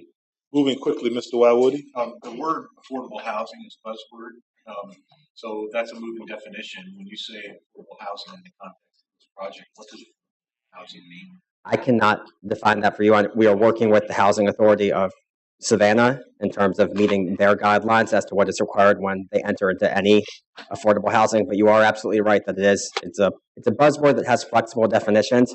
We are going to be leasing from the Housing Authority of Savannah. We are not purchasing the property outright, so we are going to do whatever is required by the Housing Authority of the City of Savannah. So they're the ones that are defining.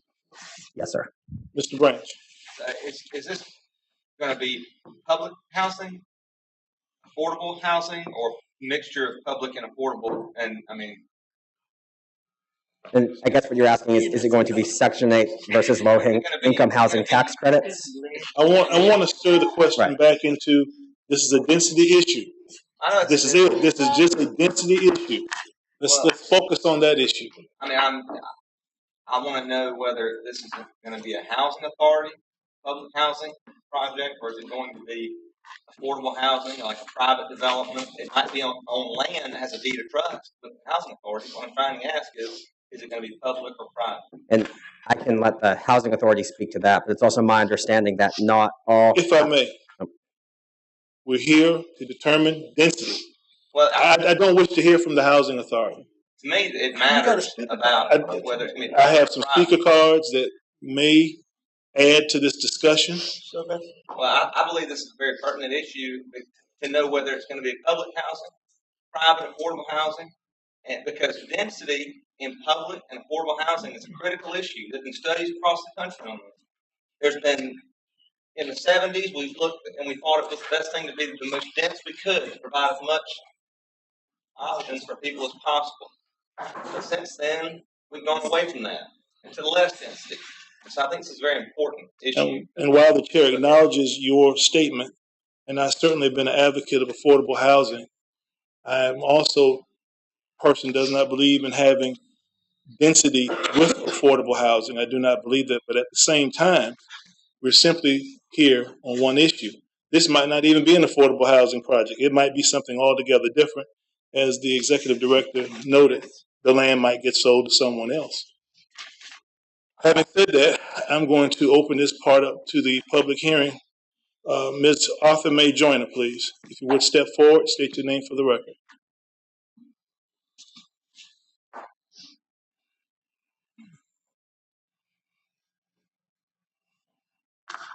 I'm Arthur Mae Joyner. I'm the pastor of First Mount Calvary Baptist Church, which is where you see Rockefeller Street coming in. The housing authority told us that this would not impact the church, but I'm here to find out will it or not. I'll need to confirm it. Okay, and that's a question that we have no authority over, no legal binding authority to even engage in. Is there anything you wish to add on the topic of where we're here for today, which is the rezoning matter? And I do respect what you're saying, by the way. Well, where would I go to find out if it will impact the church? They said it would not.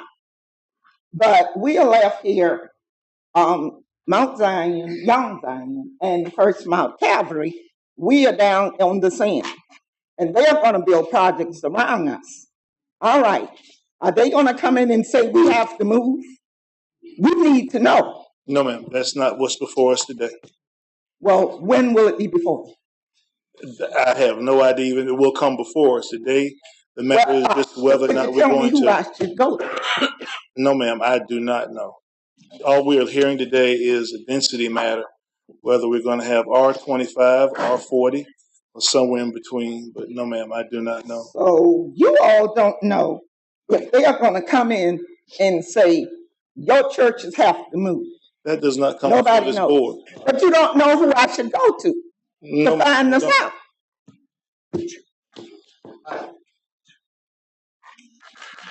Question: Do you own does your church own the Yes, property? we own the property. Well, you would be the one to make the decision because you would be approached by We someone. have already been approached. Okay, well, if you've been approached and you said no, then you control whether you stay or not because you own the property and your church. So the housing authority nor the city, I can't imagine them coming in to try to take your property for that use. That's what So that's just so you know, as long as you all own the church, you're using the church, we're using it. then you control what happens to the church.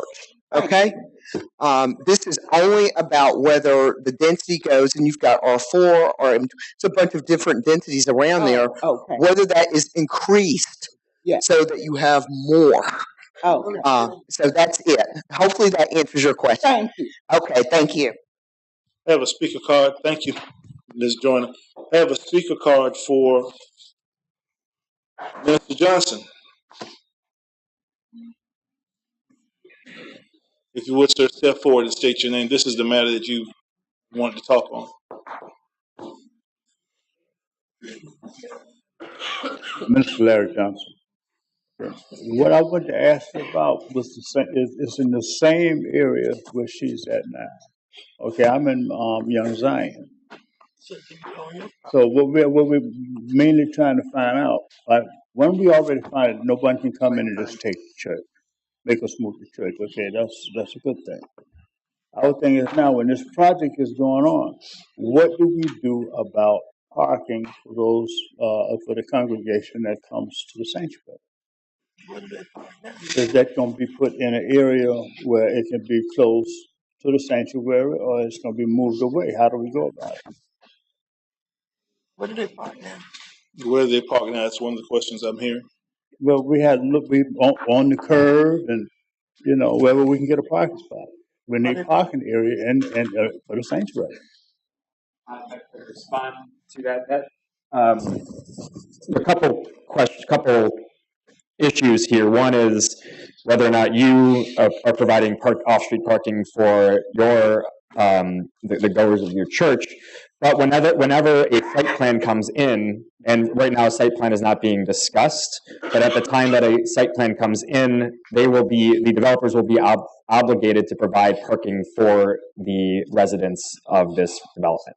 So they will have to make sure that there is off-street parking for the residents, and that will be addressed at the time a site plan is submitted. Okay. All right, thank you. Hold 1 second. Any questions of Mr. Johnson? Thank you, sir. I was just saying, if when the development is built, of course you hope for new congregation, but if they're parking now on land that does not belong to the church, that perhaps may go away. Okay. I understand exactly what you're saying. What I'm saying is, while the project is going on, there's going to be construction. So, okay, where do they park? That's what I'm saying. Where will they park? We have elderly, so you don't want to pull them two blocks away, and they have to walk. That's really not fair. That's not a good thing. Valid concern. We don't have an answer to that, but that is a valid concern. Thank you, Minister Johnson. Thank you, sir. Thank you. Those are only two speaker cards that I do have. The chair will entertain a motion. I have a question. Yes, Mr. Coles. Is the staff open to the RM30 instead of the RM25? And I'd like to make a motion that we approve staff's recommendation of the RM25. Second. It's been properly moved and second to approve staff's recommendation. Discussion, Mr. Blanch. I just would like an answer to my question. I would say this, try to persuade the chairman and the board that, affordable housing, public housing is very important, and there's a lot of different ways you can do it.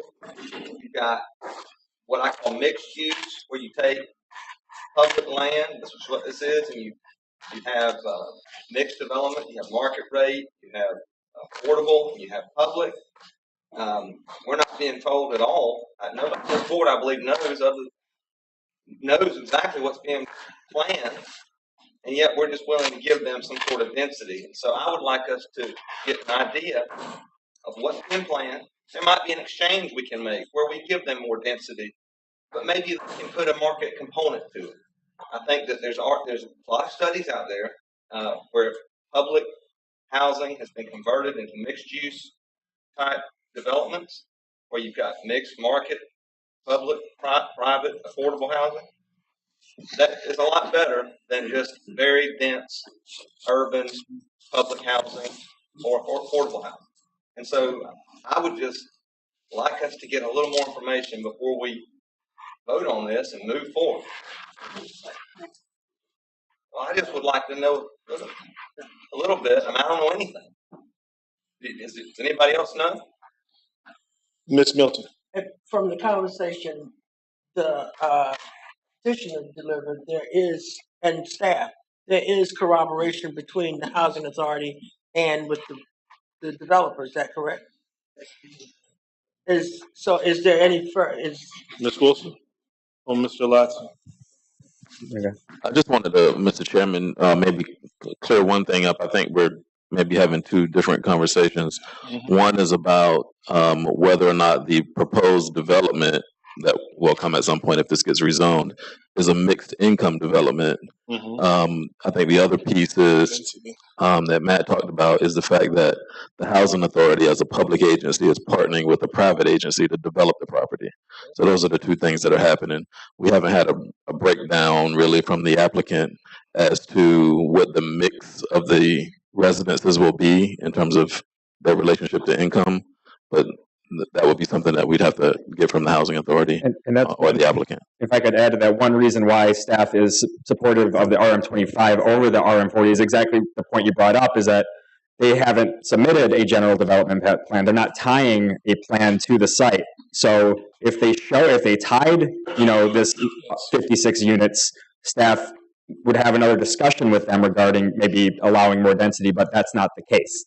RM25 should be discussed based on the merits of surrounding land uses, the transportation network, and not potential future development which isn't tied to the zoning request. Ms. Wilson, and I'll let you follow up, Mr. Branch. Also, Mr. Branch, remember the fact that we spent a lot of time talking about this, so I just want you to know it wasn't something that we took lightly. But the other thing that you all have to remember is this is also impact on land use. Just because they're partnering, the bottom line is that we're supposed to look at what are the land use patterns over there. If you look at what's going on, you don't have an RM40 anywhere in sight. The recommendation that we have before you from a staff standpoint still gives the developer the opportunity to put in more units than the 56 that they gave to, or at least they indicated that they wanted to do. So we felt that that was something that was a compatible land use, whether the housing authority ended up partnering with them or whether they ended up partnering with someone else. Remember, zoning runs with the land, not with the ownership. And I just wanted to remind you of that. So just know we did have those conversations internally, and with what we've got, we feel that the recommendation that you've got before us on behalf of staff is something that provides wins for the housing authority, the city, the public, and makes it compatible with the surrounding land uses that we currently have in place. Yes, Mr. Branch. This is a question for staff, but it appears obvious. Isn't even the RM25 a substantial upgrade in density than what's there currently? Yes, it is, because if you look at the map, if we pulled it up, you've got a mix of zoning classes. You've got some RM4. There's a hodgepodge of zoning classes. So we so you don't have just one. By and large, there'd be a heck of a lot more units there with the RM25 than there would be with current classifications of where they're split up. Absolutely. That's the key. So I just want to make sure that if we move forward and we vote on it, everybody says, remember, Tommy has to put some pause on this. Okay? I'm just saying, I think we ought to consider this a little more, because I get the whole idea that there's a public-private partnership with the land, but I think that, you know, we really ought to try to use our planning abilities to guide them with a little more direction, because this is just a big issue. There's a motion on the floor, I believe. We're still in discussion. Are we still in And discussion? Well, I make a motion to continue it. Well, back up. There's a motion on the floor. No. We're in discussion. Sir, In additional discussion, yes, do Mr. we have anyone here from the housing authority that could speak their intent for this land? I'm very leery they're here, but you understand why? Because legally, as a board, we have absolutely no authority to tell them what to do, what not to do. But because you've asked for her to come forward, someone else saying something? Okay. I will when you give me the opportunity. Thank you. I will allow her to speak briefly on the topic because we are still in discussion. And they are the owner, correct? I'm sorry? They are the owner of the property. Yes, it's my understanding. Let me not answer for them. Ma'am, will you please step forward and state your name for the record? Good afternoon, Commissioners. My name is Rafaela Nuccini. I am a real estate analyst with the Housing Authority of Savannah. Thank you for the opportunity to speak today. I know you have many questions, and I may have some answers, not all. Hunt Development Group is our master development and entity, and they were procured in 2016. So when we had the Hitch Village, the former Hitch Village site, we needed to procure an entity to develop the land, and we did that in 2016. Since then, Hunt Development Group, they are a company located in Texas. They are our master developer, and they have a sub-development agreement with Penrose, the petitioner. We don't have any plans to develop public housing in this land because we agree with you and we understand that we don't want to be just a stack of housing, for low-income individuals without paying attention to their needs. We plan to apply for tax credits for all these units. We don't know if we're going to have some market component in that. If we do, these units are affordable, will be affordable, and by that, the definition is usually the units are designated to up to 60% of the Savannah AMI, so the area median income. So they are going to be designated to specific incomes in Savannah. And that's what we know. We are still discussing the site plan. This is not final. Of course, the architecture and all other details are still going to be defined. Mr. No, any follow-up questions? No, sir. Thank you very much. Ms. Milton, and then followed by Mr. Branch. I just want to say that when we ask questions, I understand what the purview of this board is, but when we ask questions, we're getting questions answered for the people that we serve. So I understand that, Ms. Milton, but if you have a question, please state it. No, I don't have a question. Okay, you're making a statement. I'm making a statement. And we all agree with you on that. Mr. Branch. So my understanding is you're looking at getting the tax credit development through the It's in our plans. Tax credits. It's in our plans, yes. I mean, that, to me, that's, so my wife works in that arena, and I'm pretty familiar with the low-income housing tax credit world. I think we're putting the cart before the horse, certainly, by approving any density rezoning of this property, because this is going to go through a competitive application process with the Department of Community Affairs. They're going to nitpick it. They're going to tell you what needs to be done. And I think this can all be taken care of later, in my opinion. But I would be interested in hearing council's position on that. I just worry that we're just, we don't really know what's going to happen with this piece of property because DCA only awards a certain number of LIHTCs a year, and who knows what's going to happen. Mr. Young. Mayor, just to address 2 points. The first point being that affordable housing is not defined in our city ordinance. All we're looking at today is density, multifamily. Whether or not it's going to be affordable as Section 8 or LIHTC tax credits is frankly not the purview of this board. To respond to the concern about going through the process, if we don't go through with the rezoning, this project does not happen. We have a very strict timeline of when we can apply for the financing, when we can meet with the appropriate federal agencies in order to make sure that we can provide affordable housing. Any delay to that calendar means that the project goes away. It comes back, maybe never, but we need to stick to the timeline and need to stick to the purview of this board in terms of the density and what will be appropriate regardless of whether or not or at what AMI housing will be provided. It's very limited as to what we're asking for. The second concern, most of the site is already zoned RM25. What we are doing is eliminating industrial and eliminating a BC component. But everything on the north side of Wheaton Street is already RM25, already allowed at the density that we are looking for. Call the question, Mr. Chairman. Let's go. We have a motion. We've called the question. This motion has been properly made and second. We are ready for the vote.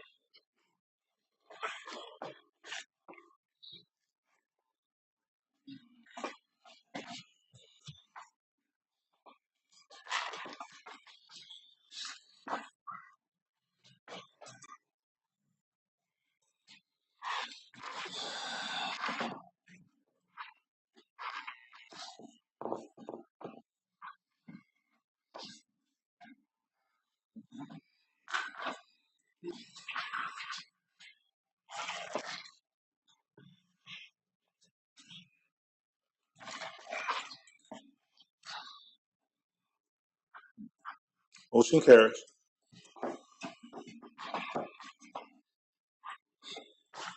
Next, we have on our agenda item 16, General Development Plan. Mr. Lotson.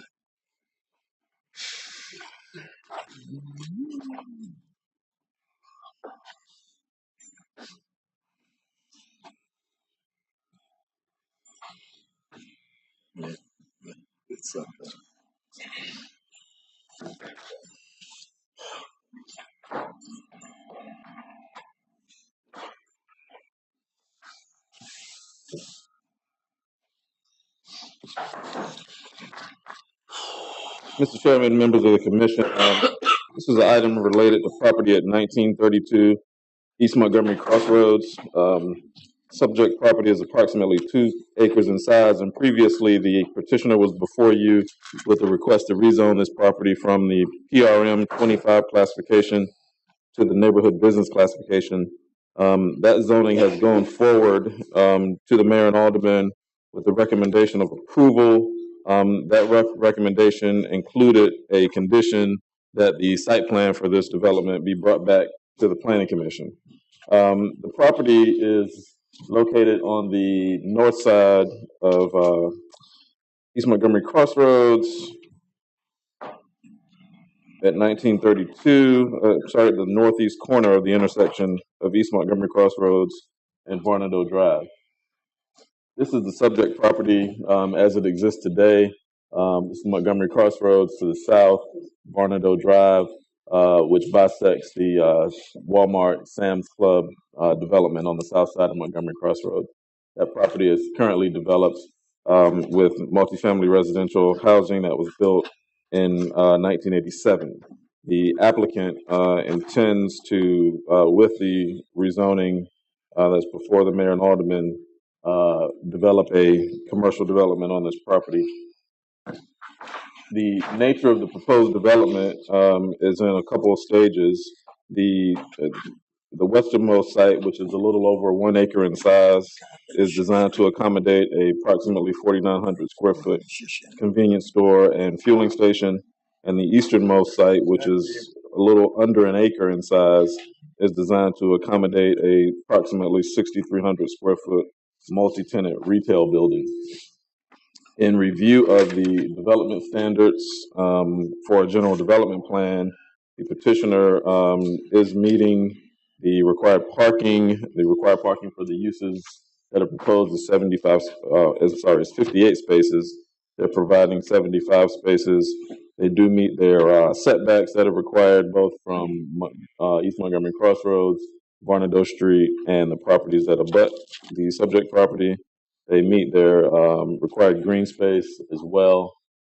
This is a concept that came in conjunction with the proposed development plan that shows the buildings on site as well as the adjacent buildings and the access points that are existing here on Montgomery Crossroads, which would be a right in, right out motion and a full access motion on Varnado Drive. Based on the general development plan standards, staff is recommending approval of the plan with the condition that a minor subdivision be recorded to establish the proposed parcels and that include all necessary easements, including cross-access and parking. And I'll be happy to answer any questions. Questions of Mr. Lotson? There being none, is the petitioner present? If you would, sir, please step forward and state your name for the record. Thank you, Mr. Chairman. For the record, Harold Yellen on behalf of Geyer Morris. Yeah. With me today is Mr. Cameron Grogan with Geyer Morris. He'll be happy to answer any questions. Everything that I was going to say was said by Mr. Lotson, so I will not repeat him. The only thing that I would add is that last night I did attend a neighborhood meeting at Speedwell United Methodist Church. There were two issues raised by the neighborhood, both of which I hope I addressed. One was there was a concern that the convenience store would be selling gasoline. A number of people out there receive their water by well. And the only assurance that I could give them is that everything that's done by this convenience store must receive approval from EPD. I don't know any other way to assure neighbors other than to say that tanks must be in compliance, and we have every reason to believe they will be. The only other comment I heard, Gladstone runs in this direction, and one of the participants last night said that Gladstone curves to the left here. We've tried to locate Gladstone on a map. Everything we see shows Gladstone out here. To the extent that Gladstone does come behind us, we agreed last night to put a fence up to prevent both vehicular and pedestrian access to the site from Gladstone.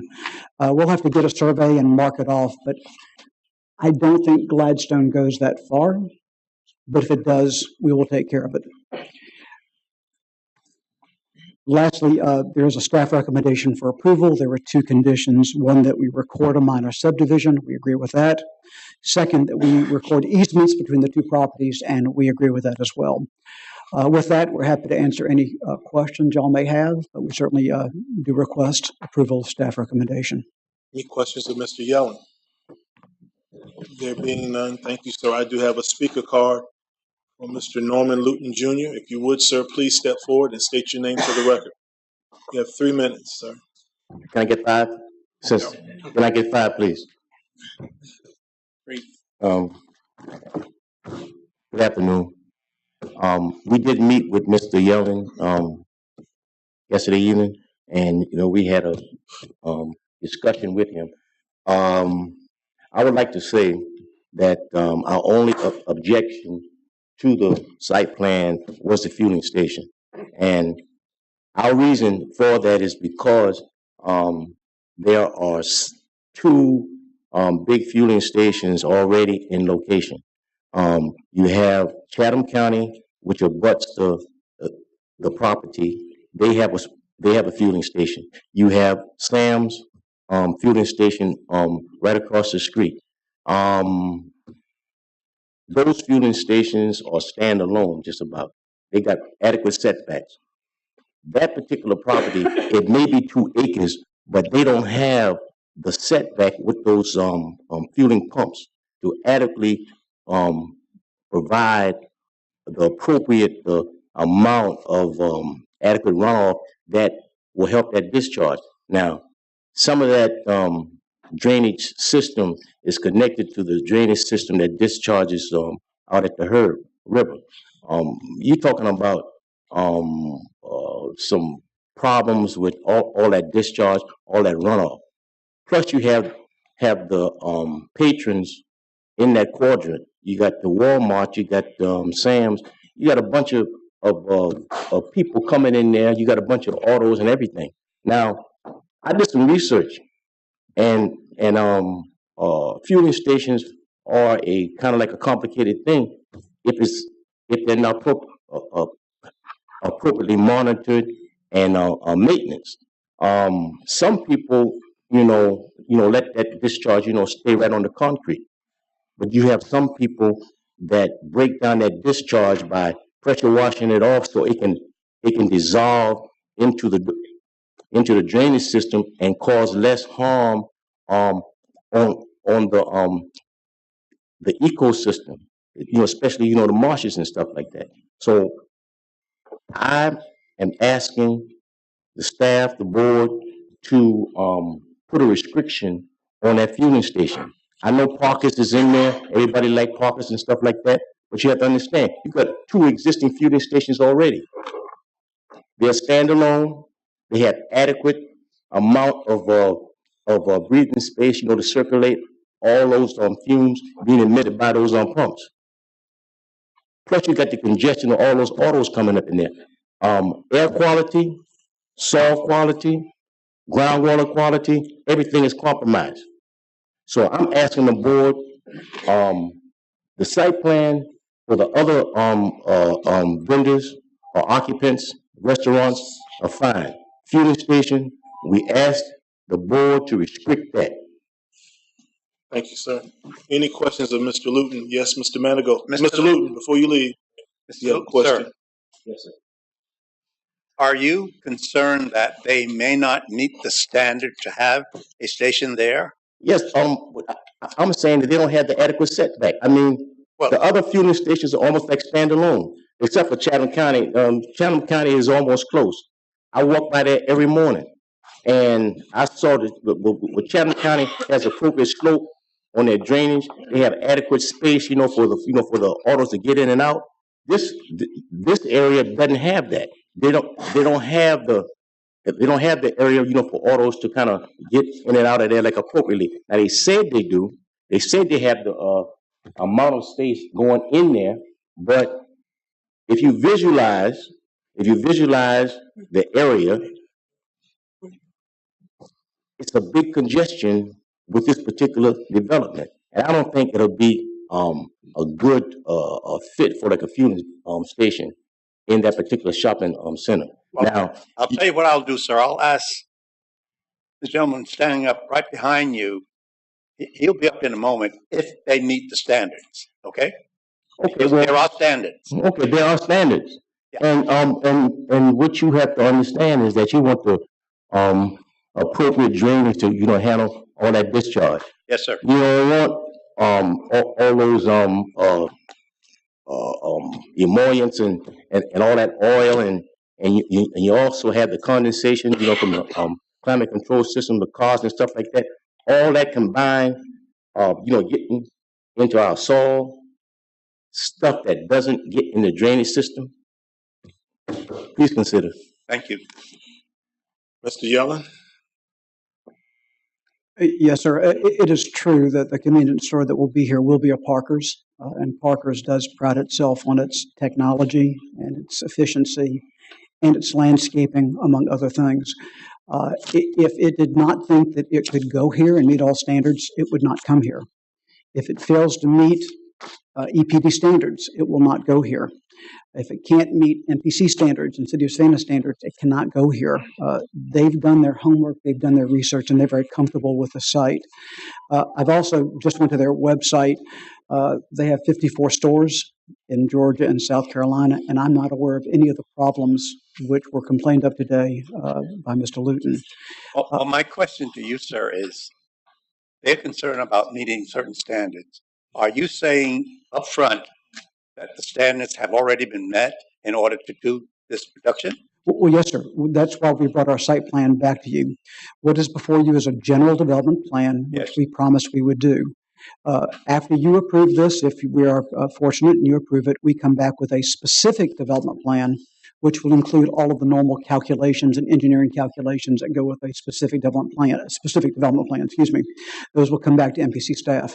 But we are very comfortable, Mr. Manigault, very comfortable that we will meet all of those development standards. Any additional questions of Mr. Yellen? Chair will entertain a motion. Move to approve. I'm sorry. One more question for staff, please. 1 second. You have one question. For staff, just to clarify, the specific development plan will take in ingress, egress, crosswalks, all that, correct? Or is that done in general? Mr. Miller, that's correct. So the remaining phase will also include other review other than MPC staff, yes. Move to approve staff recommendation. Second. It's been properly moved and second. Any discussion? There being none, any unreadiness? Ready for the vote.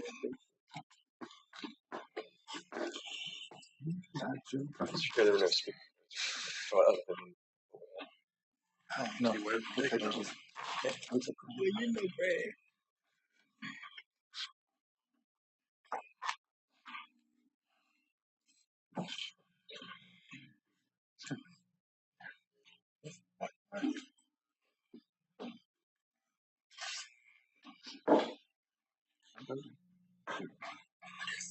Motion carries. Next item on our agenda is item 17. Zoning map amendment, Mr. Lotson.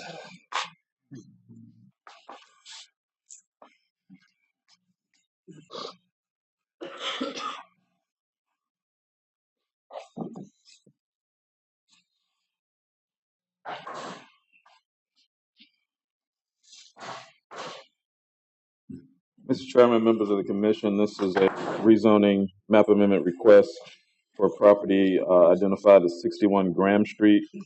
This property includes 3.64 acres southeast of the corner of Graham Street and Hudson Street. On the vicinity map, you can see the project located here north of Bay Street. This tax map shows both the existing property as well as two unopened rights-of-way that are City of Savannah rights-of-way that the petitioner is looking to involve in their project, which I'll get into a little bit more here in just a minute. This is a zoning map that shows the subject property is currently zoned PUDM. PUDM is a planned unit development multifamily designation. And this is an aerial map that shows the subject property. The existing development pattern in the area includes single-family residential to the north across Hudson Street, which is here.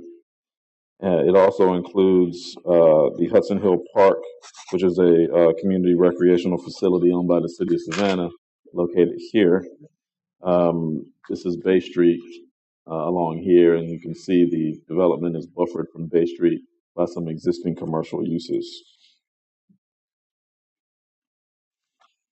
The petitioner is proposing to rezone the property to the IP classification, which is institutional professional. The purpose of that district is to create areas in which residential and institutional uses can be permitted in conjunction with each other. The reasoning behind this proposal is a concept that the petitioner has brought forth to redevelop the property or to develop the property with a congregate care facility as well as a health clinic on the property. Under the current zoning, that use would not be permitted. So the proposed rezoning would permit a housing type and an institutional use that staff believes would complement the neighborhood and serve as a buffer between the single family residential uses and the more intense commercial uses along Bay Street. Bay Street is a significant traffic generator, and as many of you know, that it's in the process of being widened right now, so it will continue to be a major thoroughfare for both passenger vehicles as well as commercial traffic. As it relates to the zoning classification, we believe that it's appropriate here. We believe it will serve as a buffer primarily for the residential uses to the north and will be an asset within this community. There was some discussion in the pre-meeting regarding these proposed acquiring of the city unimproved rights of way. I'll let the petitioner speak to that when they get their opportunity, but that is something that the proposal as it is before us would be dependent upon likely, but we are not here really to discuss the merits of the concept plan, but we are discussing the merits of the zoning. I'll be happy to answer any questions. Questions of Mr. Lotson? There being none, thank you, sir. Is the petitioner present, and if so, please step forward and state your name for the record, sir. Yes, sir, Mr. Chair. Josh Yellen, hopefully last time speaking today. Here today with Cardinal Capital and Bob McCormick, along with Mr. Sylvester Formy, co-developer of the site. I do want to thank Mr. Lotson and MPC staff for the recommendation of approval for the IP, the Institutional Professional Zoning District, which we do believe is really a lateral zoning from the current PUDM, which is a very dense multifamily district. Our intent for the rezoning is to allow for the health clinic to be located on site, which we would not be allowed to do under the PUDM, but to incorporate the housing and the health clinic, which we believe will greatly serve both the senior housing and the neighborhood at large. We came in with this rezoning request. I would like to note that Cardinal recently purchased this property from the Savannah Land Bank Authority. And when the Savannah Land Bank Authority sells property, there are certain check boxes that need to be checked off before it can occur. And the Land Bank Authority does require and looks to sell property to people who are going to make it income producing, to provide jobs for the community, to provide housing, to be community oriented. And I do believe that we are checking off all of these boxes through the rezoning. Regarding the rights of way, we have been in discussion with the city since mid-January. I believe at this point, the only remaining item regarding the purchase of that property is determining the fair market value for the property. But we have reached out and have been in discussion with all of the neighbors on Bay Street and all of the neighbors towards Hudson Street.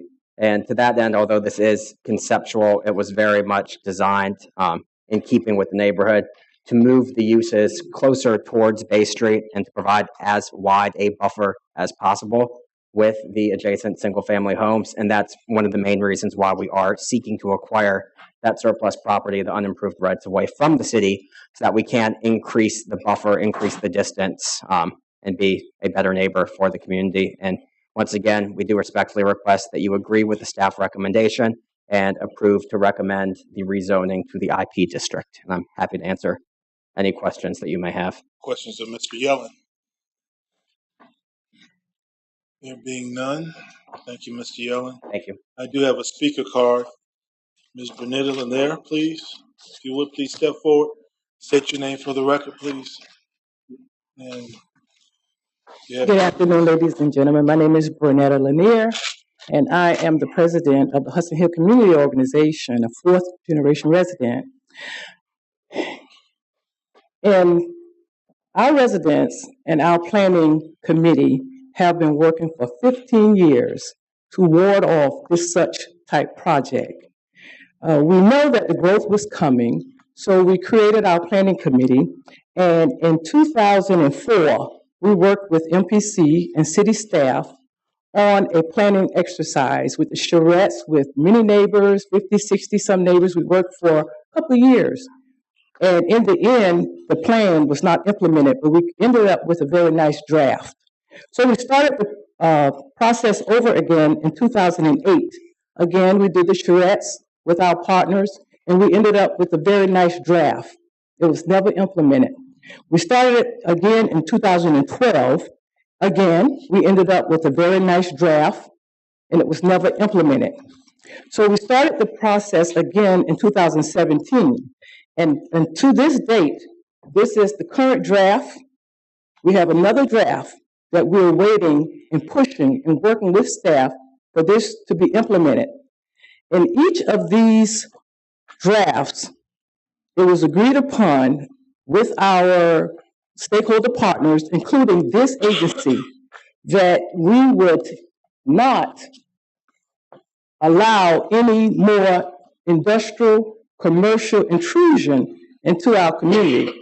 We wanted to assign any business or commercial or institutional uses to the outlining streets like West Bay, Carolyn, and Lathrop. And we wanted to get rid of some of the old R4 nasty, dirty business uses that was applied to us back during the time when the zoning was created, the early 60s, We had R4, and it allowed all kind of things to happen to us. And we're trying to clean some of that up so we can maintain the residential integrity in the community. In each of these instances, we ended up deciding for that piece of property that was our original playground where neighbors got out there. I was a kid with their hands and with chains and trucks and pulled out stumps and cut down trees. We were so happy to have a playground. I have with me today Mr. David Allen, whose backyard abuts the property. He also grew up in the Hudson Hill community, and he's very much alarmed and against this project. Now, I wanted to share the map that each time came out of what we decided. And in that map, if I could, Mr. Lawson, each time, did I lay this for you? Okay, let me see. Okay.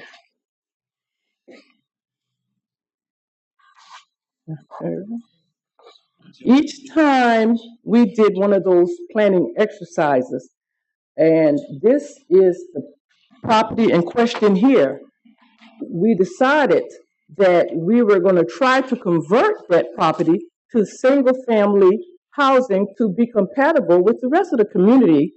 And the land bank purchased the property from Mr. Robinson about 10 years ago, so it was in a position to make that change. In some of our other exercises, when we worked with Dennis Hutton, he was great. We decided that if the properties were being sold, we would change some of the zoning to be more compatible and clean up the area from some of the little industrial lots that sit on some of the streets. We could clean those up if the property was in the process of the hands being changed, so it wouldn't be a taking. So here we sat with this property with the land bank for over 10 years, and we did nothing to make the plan that we are trying to get happen. So, of the time, Ms. Lanier. Okay, sir. So we are against this, and we did a lot of planning. Our people were engaged. Here's some of our renderings from our planning sessions. We want to be a more live, work, play community, and we are having problems because what's been promised to us never materialized.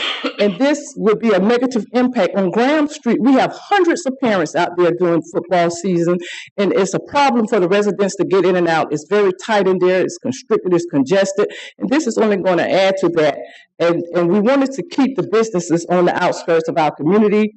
In creative placemaking, I stood here with you and I supported the Clearview project because the placement was good. Now, this is the front of our community because Hudson Street used to be called Front Street. And we don't want, as soon as you turn in our community right in the front, to have this big, tall building and all of these. We wanted it to be compatible with the residents that's already there. It was promised to us in our last charrette that we were going to have 21 affordable housings placed in there. And I have notes and I have sign-in sheets from back to 2004 in these records. And we've been working diligently with this agency. And I can't believe you all are throwing us under the bus at this point because you said you were with us. Now you're against us. So we're asking you today to please do not allow this to happen to us. Thank you. Questions of Ms. Lanier? Yes, Ms. Milton. Is this the same area that we're talking about with the Clearview project? Clearview, that is in what we would say the back of our community. The placement is good. We support that. We understand density is coming, but this is a terrible placement. It will have a negative impact, and it's on the front of our community as soon as you enter into the community from Graham Street. Any additional questions of Ms. Lanier? Thank you, Ms. Yes, Lanier. Mr. Chair. I'm sorry. Yes. Mr. Hernandez, I'm sorry. Ms. Lanier, you're familiar with the Sustainable Felwood project located just to the south of, on the south side of Bay Street? Very much so. Would you say that that development has had a negative impact or a positive impact to its neighborhood? I hear comments from the residents, some negative and some positive, but for the most part, I think it's, of course, mostly positive. Would you say that its placement is appropriate and is similar to what's being proposed here today? Well, it's not a different placement. What was there before was a multi-level housing project, and it was there for so long that it grew up with the community, but it was more cohesive with the community. What we have now is more separate, and the people feel that separation. It all used to be like one community, but now separations are setting in. Any follow-up, Mr. Hernandez? Just two more questions. Yes, sir. Has there been any significant rezonings in this particular area in, let's say, the last 25 years? No, but we've been fighting for it. For some reason, we just can't get it. Has there been any significant private investment in this neighborhood over the last 25 years? Significant is relative, but we have had some new housing going in, and we do have a very solid plan and a consensus from our residents that our community meeting on just last Monday, we wanted to know, are we still all together with the plan? And we're still there fighting in another decade. It's been a long time coming. So you believe that this project, which anticipates providing, I assume, affordable senior housing with an on-site, Mr. Young used the word clinic. I don't know what clinic means, but with some sort of on-site support services facility for the residents that live in that building. You believe that those purposes, those uses are incompatible with the neighborhood? Well, we have mapped our own assets. We've sit down and we've done an asset mapping, and we do not consider what's being proposed an asset but a liability. And I'm sure others who would be making money off of this, it's an asset for them, but not for us. Just a couple more questions, if I can. Follow up. Chairman, to your knowledge, when is the last time a single-family home was built in the Hudson Hill neighborhood? Within the last 10 years, several. Several? Yes, several. Okay. Fox Street, Crimson Street, several. And we have plans so we won't no longer be a low income. We want to be upwardly mobile. So we want to use a designing process where we can live, work, and play like everyone else. And this isn't in keeping with what we have planned. So you mentioned that this property was acquired by the Land Bank Authority 10 years ago from the previous property owner. And in those 10 years, there hasn't been, I guess, I don't want to phrase it this way, but there hasn't been any interest from single-family developers to build single-family homes on this property. Otherwise, it would happen over the last 10 years. Well, the land bank manager was one of the stakeholders participating with us. So we thought this was going to happen, you know, when we came out of the planning and we left there, and people still think 21 affordable houses are going in there until last month it was sold. Now, 2 weeks ago, 12 days ago, we sat in a meeting with you and city council, and we talked about the challenges with recreation and us needing more space. So if we held that property for 10 years and we needed space, why did we sell it last month? And now we're looking at taking our garden to create parking when we had some property we could have used for recreation, but we sold it. Anything further, Mr. Hernandez? No, thank you, Mr. Chair. Anything further of Ms. Lanier? Thank you, Ms. Lanier. Anything further from Mr. Yellen? That's two quick points. The property is currently zoned PUDM. The M is for multifamily. As far as I can tell, this property has not been recently rezoned. It was specifically zoned to allow for multifamily development. The zoning district that we are seeking, IP, is actually on the residential use table. When you go to our zoning ordinance, it is listed under the residential uses. We specifically selected this use to keep in keeping with the neighborhood. And for the live, work, play component, our intent is to allow the residents of the neighborhood to age in place, which is very important when we are citing senior housing across the city. What you do is you're looking at maps and trying to find areas where you have elderly communities who can move very short distances to go into your site. And that's what we were doing here, is trying to provide these services for the community in an area where there currently is not a health clinic. That would be open to the public health clinic. It would also serve the senior care on site, but we're trying to provide services so that people don't have to go far and wide, that we can provide services right there for the residents to come in close proximity. And I'm happy to answer any further questions you might have, but do request that you approve of the rezoning to the institutional professional district. Quickly, any follow-up to Mr. Yellen? Anything further, Mr. Lotson? No, sir. Chair will entertain a motion. Move to approve staff recommendation. Second. Been properly moved by Mr. Cook and second by Mr. Welch to approve staff's recommendation. Any discussion? Any unreadiness? We're ready to vote.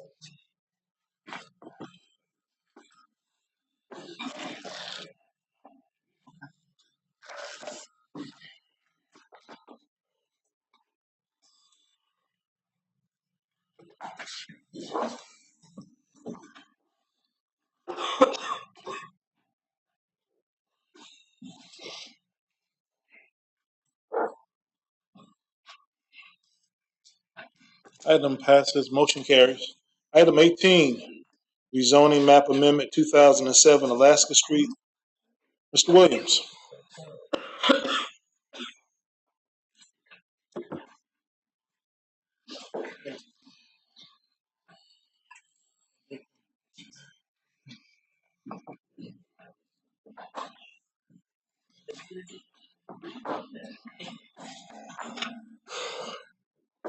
Right, before us is a petition to rezone 2007 Alaska Street, which is close to the intersection of Kinsey and Pennsylvania Avenue here, right off of that intersection, from its existing RB1, Residential Business 1 classification, to the BN, or Neighborhood Business classification. So the petitioner currently operates a shop on the property selling mopeds and scooters. So this use is not currently permitted in the RB1 zoning district, and hence he's been cited, told to cease operations. So this request is an attempt to become compliant with zoning regulations. Surrounding districts, I may note, are also RB1 to the west, R4, it's 2 to 4 family residential to the east, and also RB1 to the north. RB1 is defined very briefly as convenient shopping, retail, sales, and services that are compatible with adjacent residential development. BN, by contrast, the proposed zoning district, is defined as convenient shopping facilities consisting of goods and services in a neighborhood market area of from 3,000 to 5,000 people. It is slightly more intense, BN, but the definitions are consistent. Moving to uses, they are also broadly consistent in what is permitted, other than the fact that BN does not permit residences, whereas RB1 is a mixed residential and business district. Both are mixed use in the sense they permit retail, personal service shops, restaurants, a wide range of other things. However, BN does permit a few more what might be considered more intense uses, such as restaurants serving alcohol, package stores, fuel stations. I should note that most of these are subject to special use review by the Board of Appeals, and hence could be denied at that point. It's also a 7,000 square foot parcel, so that would limit some automobile uses just by nature of size. Development standards are also somewhat consistent. For non-residential buildings, RB1 permits 50% lot coverage. The existing building on site is near 100% lot coverage. It's obviously non-conforming, but it is grandfathered in. In this case, BN has no requirement for lot coverage, and hence would help this property come into conformance. BN reduces what can be built compared to RB1, and in both cases, the side yard setback would be 10 feet from adjacent residential property here. However, the building is built to nearly cover the entire lot, so unless it was taken down and reconstructed, that would not come into play. Regarding the future land use map here, let me pull this up. The entire district is designated residential suburban single family. So clearly a business designation is inconsistent with the future land use map. However, it is staff's opinion that future land use map is insufficiently granular in this case and doesn't acknowledge the history of commercial uses along this corridor. That you could see the pads of old commercial buildings here, the concrete foundations as well as around here. There are a fuel station here and some other sort of retail or personal service shop there. Pennsylvania Avenue has strong commercial character and is unlikely to see much residential development immediately adjacent to it, as it's a busy commercial corridor. So the only criterion it fails to meet as far as our standards, the standards outlined in the ordinance for rezoning, is this future land use map consistency. In general, the uses are permitted are so consistent and the property in question is quite small. We don't foresee any issues with traffic volumes, adverse impacts on adjacent properties. For example, restaurants are already allowed in RB1, just not one serving alcohol, for example. So under NUZO, I should note the district becomes BN. That is consistent with the BN district being proposed. In fact, the whole corridor is proposed to be rezoned BN, and yes, that is inconsistent with the current future land use map. Since this is the only property under consideration, approving this rezoning would result in a somewhat odd situation where you have, let's go back here, BN, a somewhat more intense district, farther from the commercial corridor, and RB1, a somewhat less intense district adjacent to the corridor. This is unorthodox. However, given that the entire corridor will be rezoned to BN under NUZO, it represents a momentary inconvenience for sort of. As a result of all this, staff is recommending approval of this petition. Questions of Mr. Williams? Yes, Mr. Hernandez. Mr. Williams, can you explain to us the circumstances surrounding the citation that the property owner received for operating the business where it's improperly zoned, while it's improperly zoned? Yeah, I will defer to him on the exact circumstance. I believe he received a letter from from code compliance, given that it's not a permitted use within the district, but I'll let him elaborate as to what the exact circumstances Okay, another were. question. Can you describe for me the type of business that is in operation there? I think in the staff background it said something about a shop that sells scooters. Moped. The exact use classification, forgive me, it's 50 something, but it's moped and bicycle sales and service. Sales and service. Got it.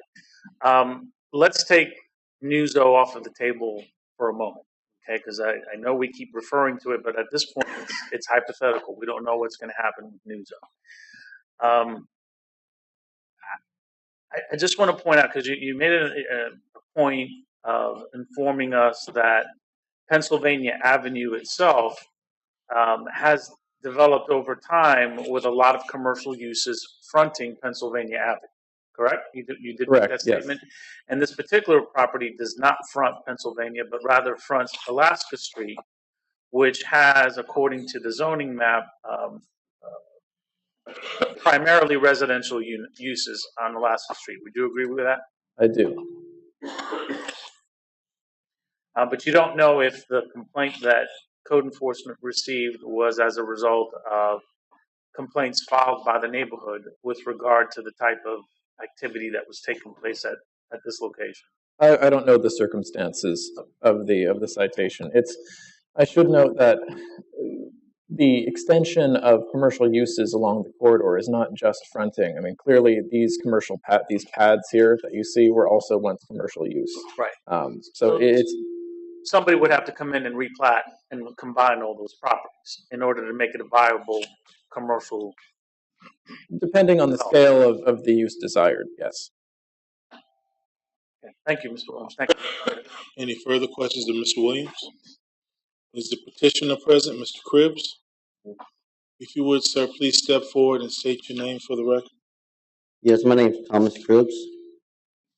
Any questions you have of Mr. Cribbs? Yes, Mr. Hernandez. Sure, Mr. Chairman. Mr. Cribbs, how long have you operated this moped and bicycle sale and service? I've only built it 3 years. You've owned it 3 years? But I've only operated within the last year. Okay, and did you obtain a business license from the city in order to? No, I did not. Okay. How do you know the circumstances surrounding the citation that you received from code enforcement with respect to you operating this type of business in this neighborhood? Yeah. They gave me instructions to comply with y'all and rezone it and reapply for all the correct permits and everything. Okay, but you don't know if you were cited as a result of complaints from the neighborhood regarding the impact that your business has on the neighborhood? No, sir. Okay. Thank you, Mr. Chair. Thank you. Any additional questions of Mr. Cribbs? Thank you, sir.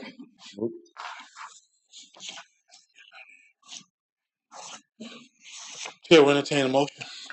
Mr. Chairman, I'd like to make a motion, if I can. Hang on one second, let me go to my screen. I'm going to make a motion that we deny staff's recommendation to rezone the subject property. It's been properly moved and second. Discussion. Any unreadiness? We are ready for the vote.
Mr. Welch. Motion carries. Chair recognizes Mr. Smith. May I make a motion? 5-minute recess.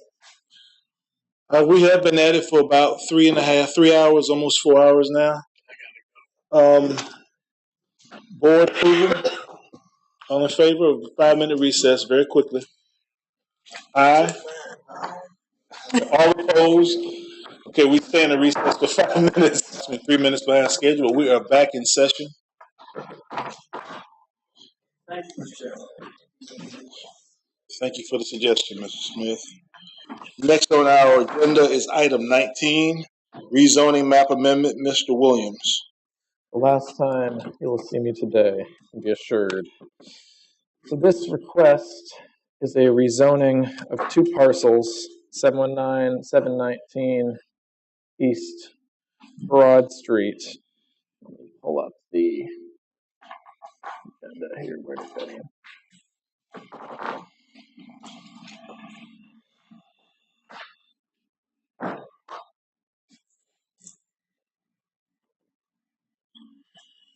Located here. This is right at the southeastern edge of the downtown historic district and perhaps the northeastern edge of the Victorian district, right at the northwest corner of the intersection of Gwinnett and East Broad. It's these two parcels under consideration. The current zoning district is RB1, and they're asking for a rezoning to RIPB, which is Residential Institutional Professional B. That's a district that's restricted to the downtown historic district. I believe the petitioner wishes to operate a restaurant serving alcohol at this location, which is not permitted within the RB1 district, though restaurants not serving alcohol are permitted. They were requesting RIPB, which would permit alcohol service, and they're, of course, required to pursue a separate liquor license to do that through the city, of course. So, going very briefly, in the interest of time, through the definitions here, RB1 is the same district that was under consideration in the previous case, convenient shopping, retail, sales, and service that are compatible with adjacent residential development. RIPB, it's a downtown-only mixed-use district that allows 70 units an acre for residential uses and permits a wide range of non-residential uses. In this case, we find that a very similar range of uses would be permitted. Both permit residential, both permit various forms of retail and commercial. RIPB, being a downtown district, does permit a much higher residential density, but I should caution that there are many factors that would constrain that in practice for this site, one being the height map, parking requirements, setbacks, and other such things. Of the two, I should note RIPB is the one that's specifically intended and tailored for downtown. The most significant differences between the classifications are simply restaurants serving alcohol, the intent of the current petition, and inns and hotels. Now, there's also the hotel overlay, which separately regulates that. There are a few other uses that be newly permitted in RIPB, but it's staff's opinion that they're either unlikely to occupy the space owing to size and other considerations like laundromats, or otherwise raise few concerns like galleries and studios. From a development standards perspective, RIPB would better accommodate the existing structure, which is currently non-conforming in lot coverage and setbacks. RIPB is also more consistent with the standards permitted that are anticipated under NUZO, which will be the D-R, Downtown Residential District. Compared to RB1, RIPB eliminates certain setback requirements, permits greater lot coverage, but the building, as I mentioned, is already non-conforming under RB1 and would be more consistent with RIPB. There's no inconsistency in this case with the future land use map, which has it designated as traditional commercial. Looking at the criteria we consider for rezoning, there's little concern of traffic or adverse impacts on neighboring properties, given the historic, dense, and mixed-use nature of downtown. And as a result, we, as staff, recommend approval of this petition. Questions of Mr. Williams? Yes, Ms. Parker. How far is this location from the schools? This East Broad Elementary School? Yeah, yes, ma'am. East Broad is, forgive me, not sure if it would be within the map. I believe it's a good at least 500 feet north of the site. I can try pulling it up on Google if you'd like. We still have that on in a window. No, apparently we don't. But it is a good, effectively, East Broad, I believe, would be up here, where my mouse is relative to here. There is some distance. Any further questions of Mr. Williams? Thank you, sir. Is the petitioner present? If you would, please step forward and state your name for the record. My name is Robert McCorkle from the law firm McCorkle and Johnson. I represent both Union Mission and the petitioner who has the property under contract currently with Union Mission. As was mentioned by staff, the property is already built as a restaurant. Y'all may be familiar with it. It was the Starfish Cafe for years. It's also been closed for many years. There hasn't been a lot of interest in reopening a restaurant there, for one, because you can't serve alcohol there and kind of limits the type of restaurant you might have in that particular location. We believe that reopening this restaurant in place as it is will be a benefit to the community and to the neighbors around it. We chose RIPB because it is the lowest impact zone available to us that allows a restaurant with alcohol sales. Two things I want to go through real quick just to mention. We hope you'll support staff's recommendation is, as mentioned by staff, this rezoning doesn't add any bad uses to the area. It's more consistent with the surrounding area than the zoning that currently exists on the site. It's more consistent with the existing building that's already constructed on the site, and it's consistent with the future land use map for the site. But more important than that, RIPB has protections built into it. It's very similar to the situation that we were discussing on the earlier restaurant that I was up in front of you for. Under RIPB, even though alcohol sales are permitted in the zone, they can only be served as part of a full-service meal, which takes it outside of the to-go cup area anyway, if it was available. And then sales are limited from 10 a.m. to midnight. So this isn't going to be some 2 o'clock in the morning bar. They can't have any alcohol sales after midnight or before 10 a.m. They're also not allowed to have display of alcohol advertisements or sales in the window or anything like that. So the RIPB has protections for surrounding residents built into it. And we just ask that you support staff's recommendation for approval, and I'm happy to answer any questions that you might have. Questions of Mr. McCorkle? There being none, thank you, sir. I do not have any speaker cards for this. Therefore, the chair will entertain a motion. Make a motion to approve staff's recommendation. Second. Properly moved and second. Any discussion? Any unreadiness? We are ready to vote.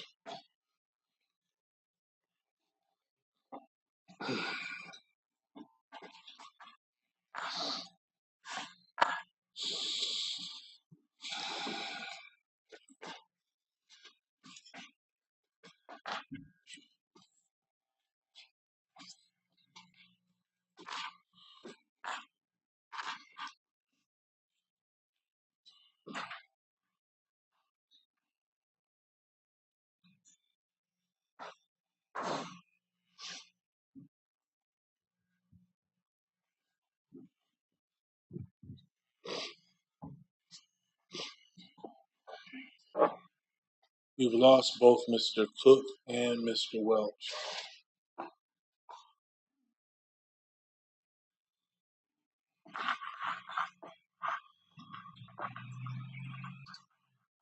Very quickly switch to a hand vote.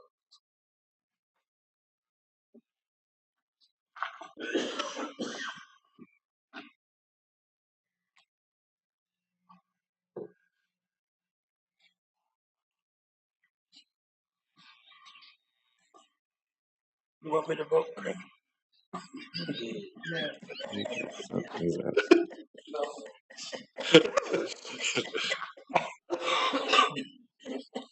This is not New Jersey.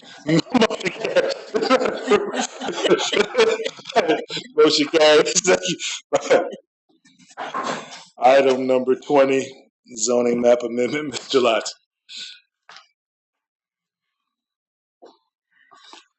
Mr. Chairman, was that item number 20? I think that might be a record. Yes, sir. We are pushing it today. We are almost done.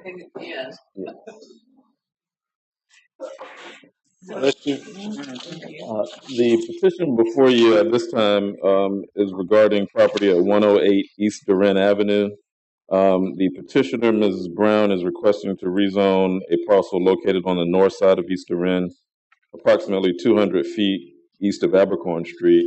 Property is currently zoned R6, single-family residential, and what's being requested is the neighborhood business zoning classification. This is a vicinity map that shows the area of the subject property here with frontage along Duran, and as I mentioned, east of Abercorn. The tax map shows the subject property within the block face that abuts that abuts Duran. The easternmost property is currently vacant, and all the other properties are developed with single-family residential structures. The house on the far western end faces Abercorn, but other than that, the other structures abut immediately Duran Avenue. This is a zoning map showing the properties around the subject property, which is hatched. The only sort of outlier is a property that was owned R6A many years ago in the 1980s. There was a petition to redevelop that property with duplexes, which never occurred, and the properties remained undeveloped since that time. As you can see, the predominant pattern, at least on the east side of Abercorn, is residential until you get over to the institutional area, and that includes both the north and south sides of Duran Avenue. This is an aerial map that highlights the subject property. One thing that we discussed in the pre-meeting and is a bit unique with the properties just in this block face is that there is no frontage road, as you'll find on the south side of Duran, in terms of access to those lots from a road other than Duran. So that does create some impacts on these properties that are not felt in other places. You can see an example of the frontage road as you get down toward the hospital property. Also, that would be very typical along a very busy street like Duran Avenue. Duran Avenue is a major arterial.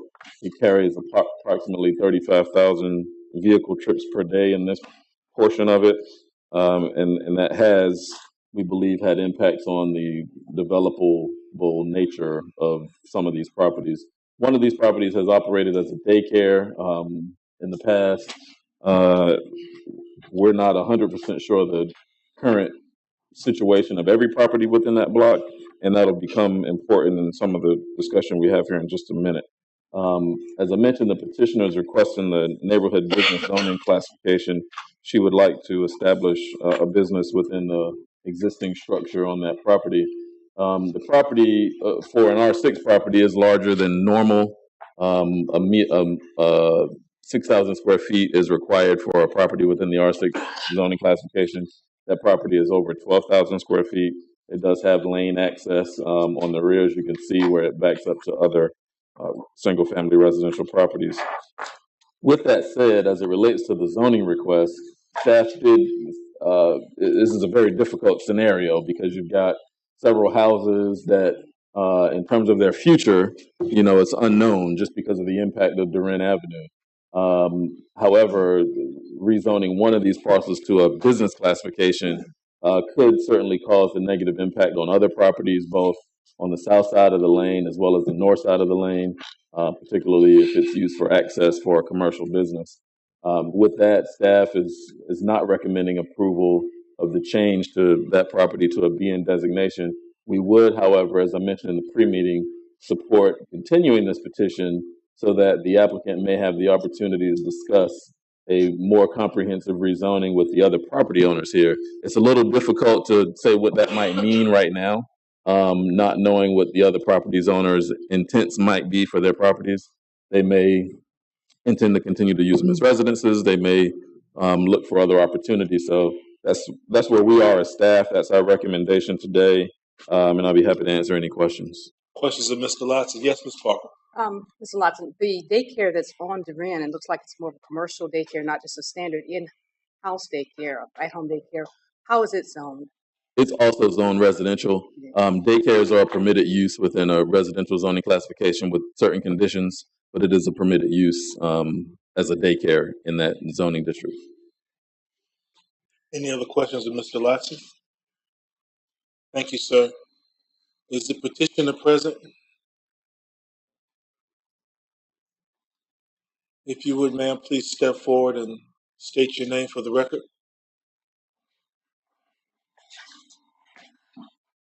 My name is Amira Brown, and as far as this property goes, the reason we started looking at it to begin with is that it's owned by an elderly lady that cannot sell it, cannot rent it, cannot do anything with it, simply because it's right on Doreen Avenue, and there is no I don't think she got any desire of anybody renting the property or leasing the property or purchasing the property for that matter. The property from the back is right on the lane, so there is a lot of land in the back of the property that can be converted into parking spaces without bothering any neighbors. And from the right side of it is the daycare. Beyond the daycare, there's another property that I think it is some type of a home business. And on the other side, closer to the rain, there is a home care or something like that. So there's only one neighbor that I would think that's living on the left side of the property. There is no traffic in the lane in the back to know that there is other neighbors that's living actually like home residents. There's not even cars parking in any of the building except for the businesses. The daycare gets a lot of traffic in and out, and they do not use even the lane in the back. And for us, that lane in the back would be actually all the land in the back can be converted to a parking lot, and we don't have that much traffic in our business. It's pretty much by appointment. So it's not like it's an in and out traffic. The area in the front of the parking lot of the house can be converted into 3 parking lots with 1 extra parking space for handicap. I've already have discussed it with an architectural planning office into making parking lot, and even with all the setbacks from both sides, the left and the right, there is plenty of space in the back for parking as well, for the employees and for even people that come to the business, with the ability to do 3 parking spaces, regular parking spaces on the front and 1 handicap. The lady that owns the house actually at this point does not have any chance of selling the property. This has been going on for several months, negotiation. Your consideration would be greatly appreciated. I will do whatever it takes as far as showing the planning of the parking lot or whatever to within the guidelines. Any questions of Ms. Brown? Yes, Mr. Hernandez. What type of business are you planning on operating? It's a florist and a memorial shop. I'm sorry, a florist? It's a florist and a memorial shop. Thank you. And are you aware of the proposal that staff brought forward about working with you and all of the other property owners within that block to rezone the entire area in mass rather than just your property? No, I was not aware that we were looking at a group rezoning. Okay, because I know when we were briefed earlier today by staff, they had proposed that. I think they're concerned, as am I, with rezoning just your property. But obviously, there are some advantages to rezoning all of those properties on that block at one time. And I, for one, would support that as opposed to just singling out your particular property. Is that something that you would consider? Would you consider working with staff and perhaps delaying this for up to 60 days while our staff assist you in contacting the adjacent property owners and looking at rezoning the entire block? No, I don't have a problem with it. Thank you. Thank you, Mr. Chair. Any other questions of Ms. Brown? There being none, Question of staff. question of staff by Mr. Noel. Does NUZO affect this property? Thank you. No. Any additional follow-up? There being no additional questions, thank you. Mr. White, of Ms. Brown or of staff? Kind of staff. Okay.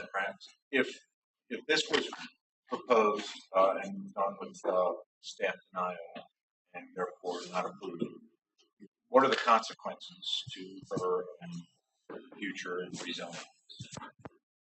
Was your question related to if the proposal is denied by the mayor and alderman?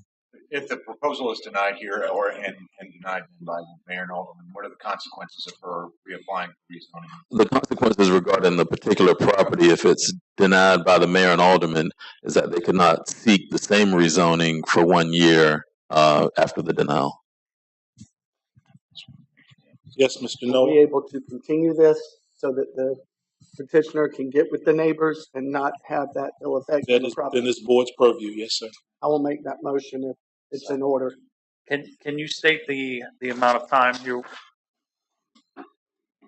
Mr. Loxton, very quickly, how long do you think it would take for this process of contacting the neighbors? I think we'll certainly be able to contact them, but the response to that is really what's in question. I think if the board continued this 60 days? even till in 2 meetings, which is April 23rd, we could at least respond back to you as to where we are at that point. I don't think we'll have an answer for you at that point, so we could give you an update beyond the 23rd.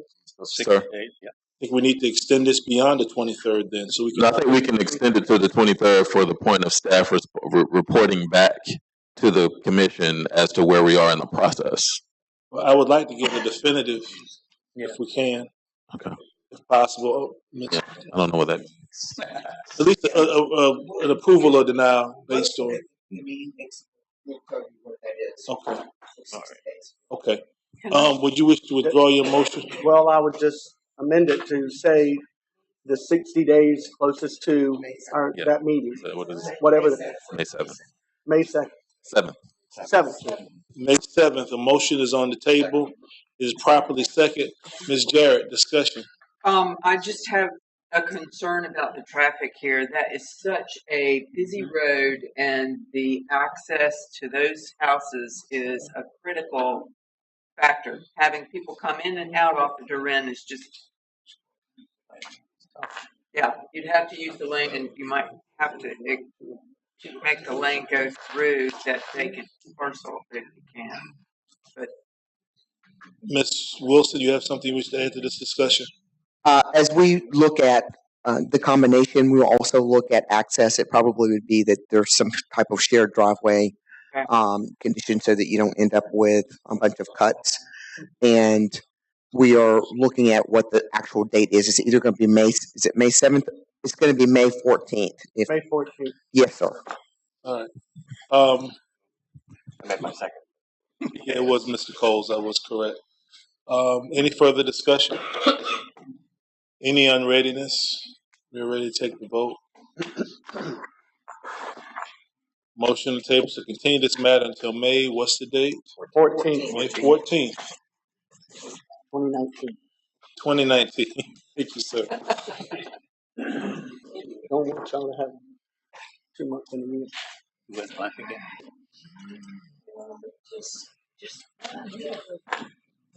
Oh, She's coming. It's coming. She's coming. even the laptop is tired. I see even the laptop is tired. No, you're fine.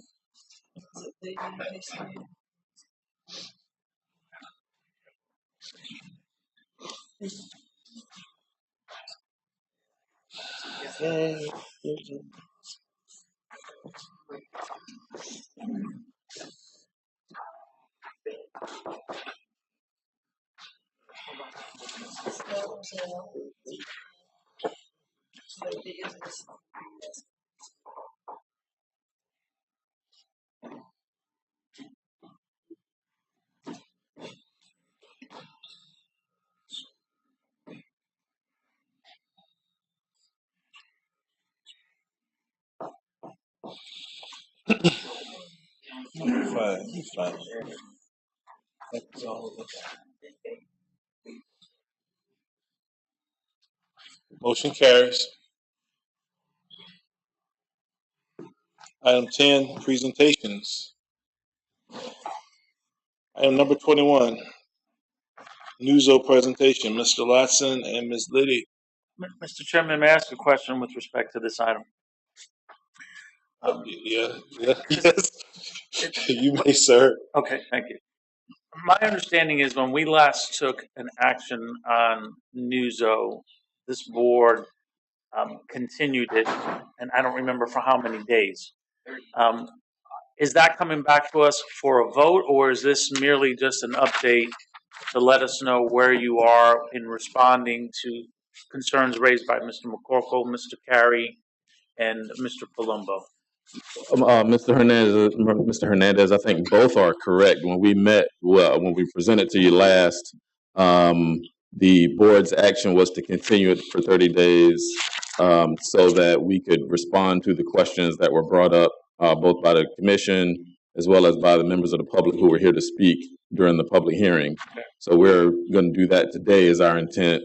And it will be, the board's purview to take action in whatever form. Okay, so you're intending for the board to take a vote today on whether we recommend whether we move Newso to the city council? Yes, sir. Okay, well, that's important for me to know. And so along those lines, Mr. Chairman, we closed the public hearing when we took action 30 days ago. So I think we just need to let the public know that if anybody is here wishing to speak on Newso, that the public hearing is closed, that we're not going to be taking any more testimony. I'm not certain about the legality of it. This is an open meeting. Well, it's an open meeting, but it's a public hearing, and so we continued the item because we opened the floor to public input, and there was a considerable amount of public input. We then closed the hearing part of it to vote. We were not prepared to vote, and therefore we continued it until we received additional information from staff. So again, I think it would be improper for us to reopen it for public hearing. That train has already left the station.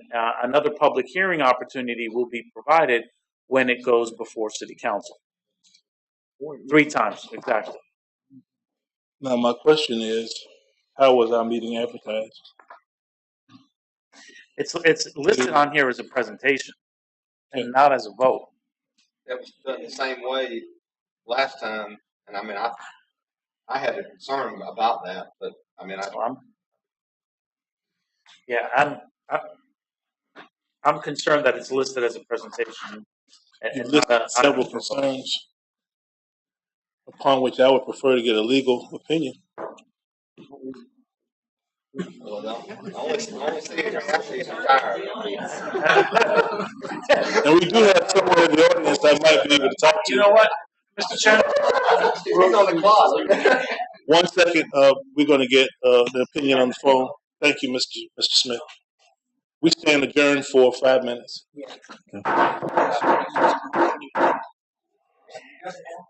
We're back in session.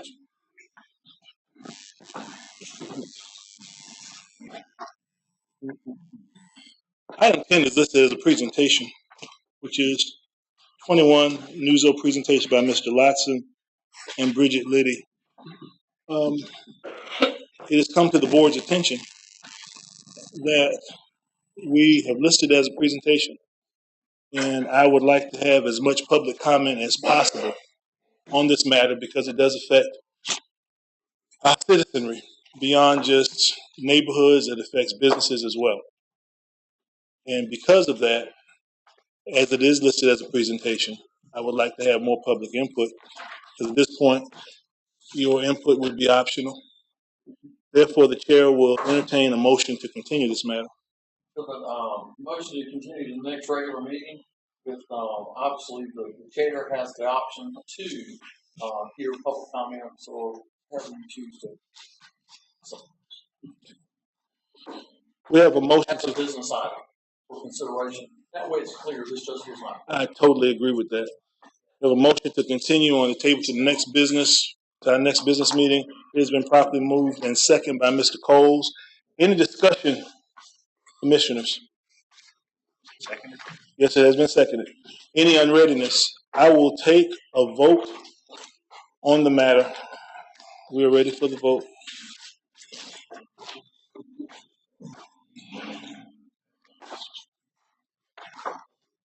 No,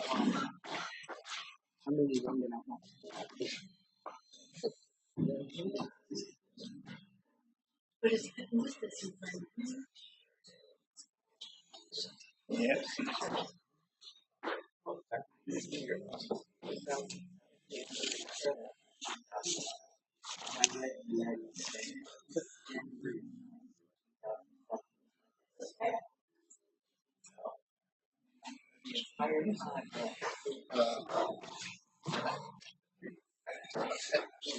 Motion carries. There being no other business before this board. Motion to adjourn. Were we gonna take comments at all? Anybody No. at all? We stand adjourned. Not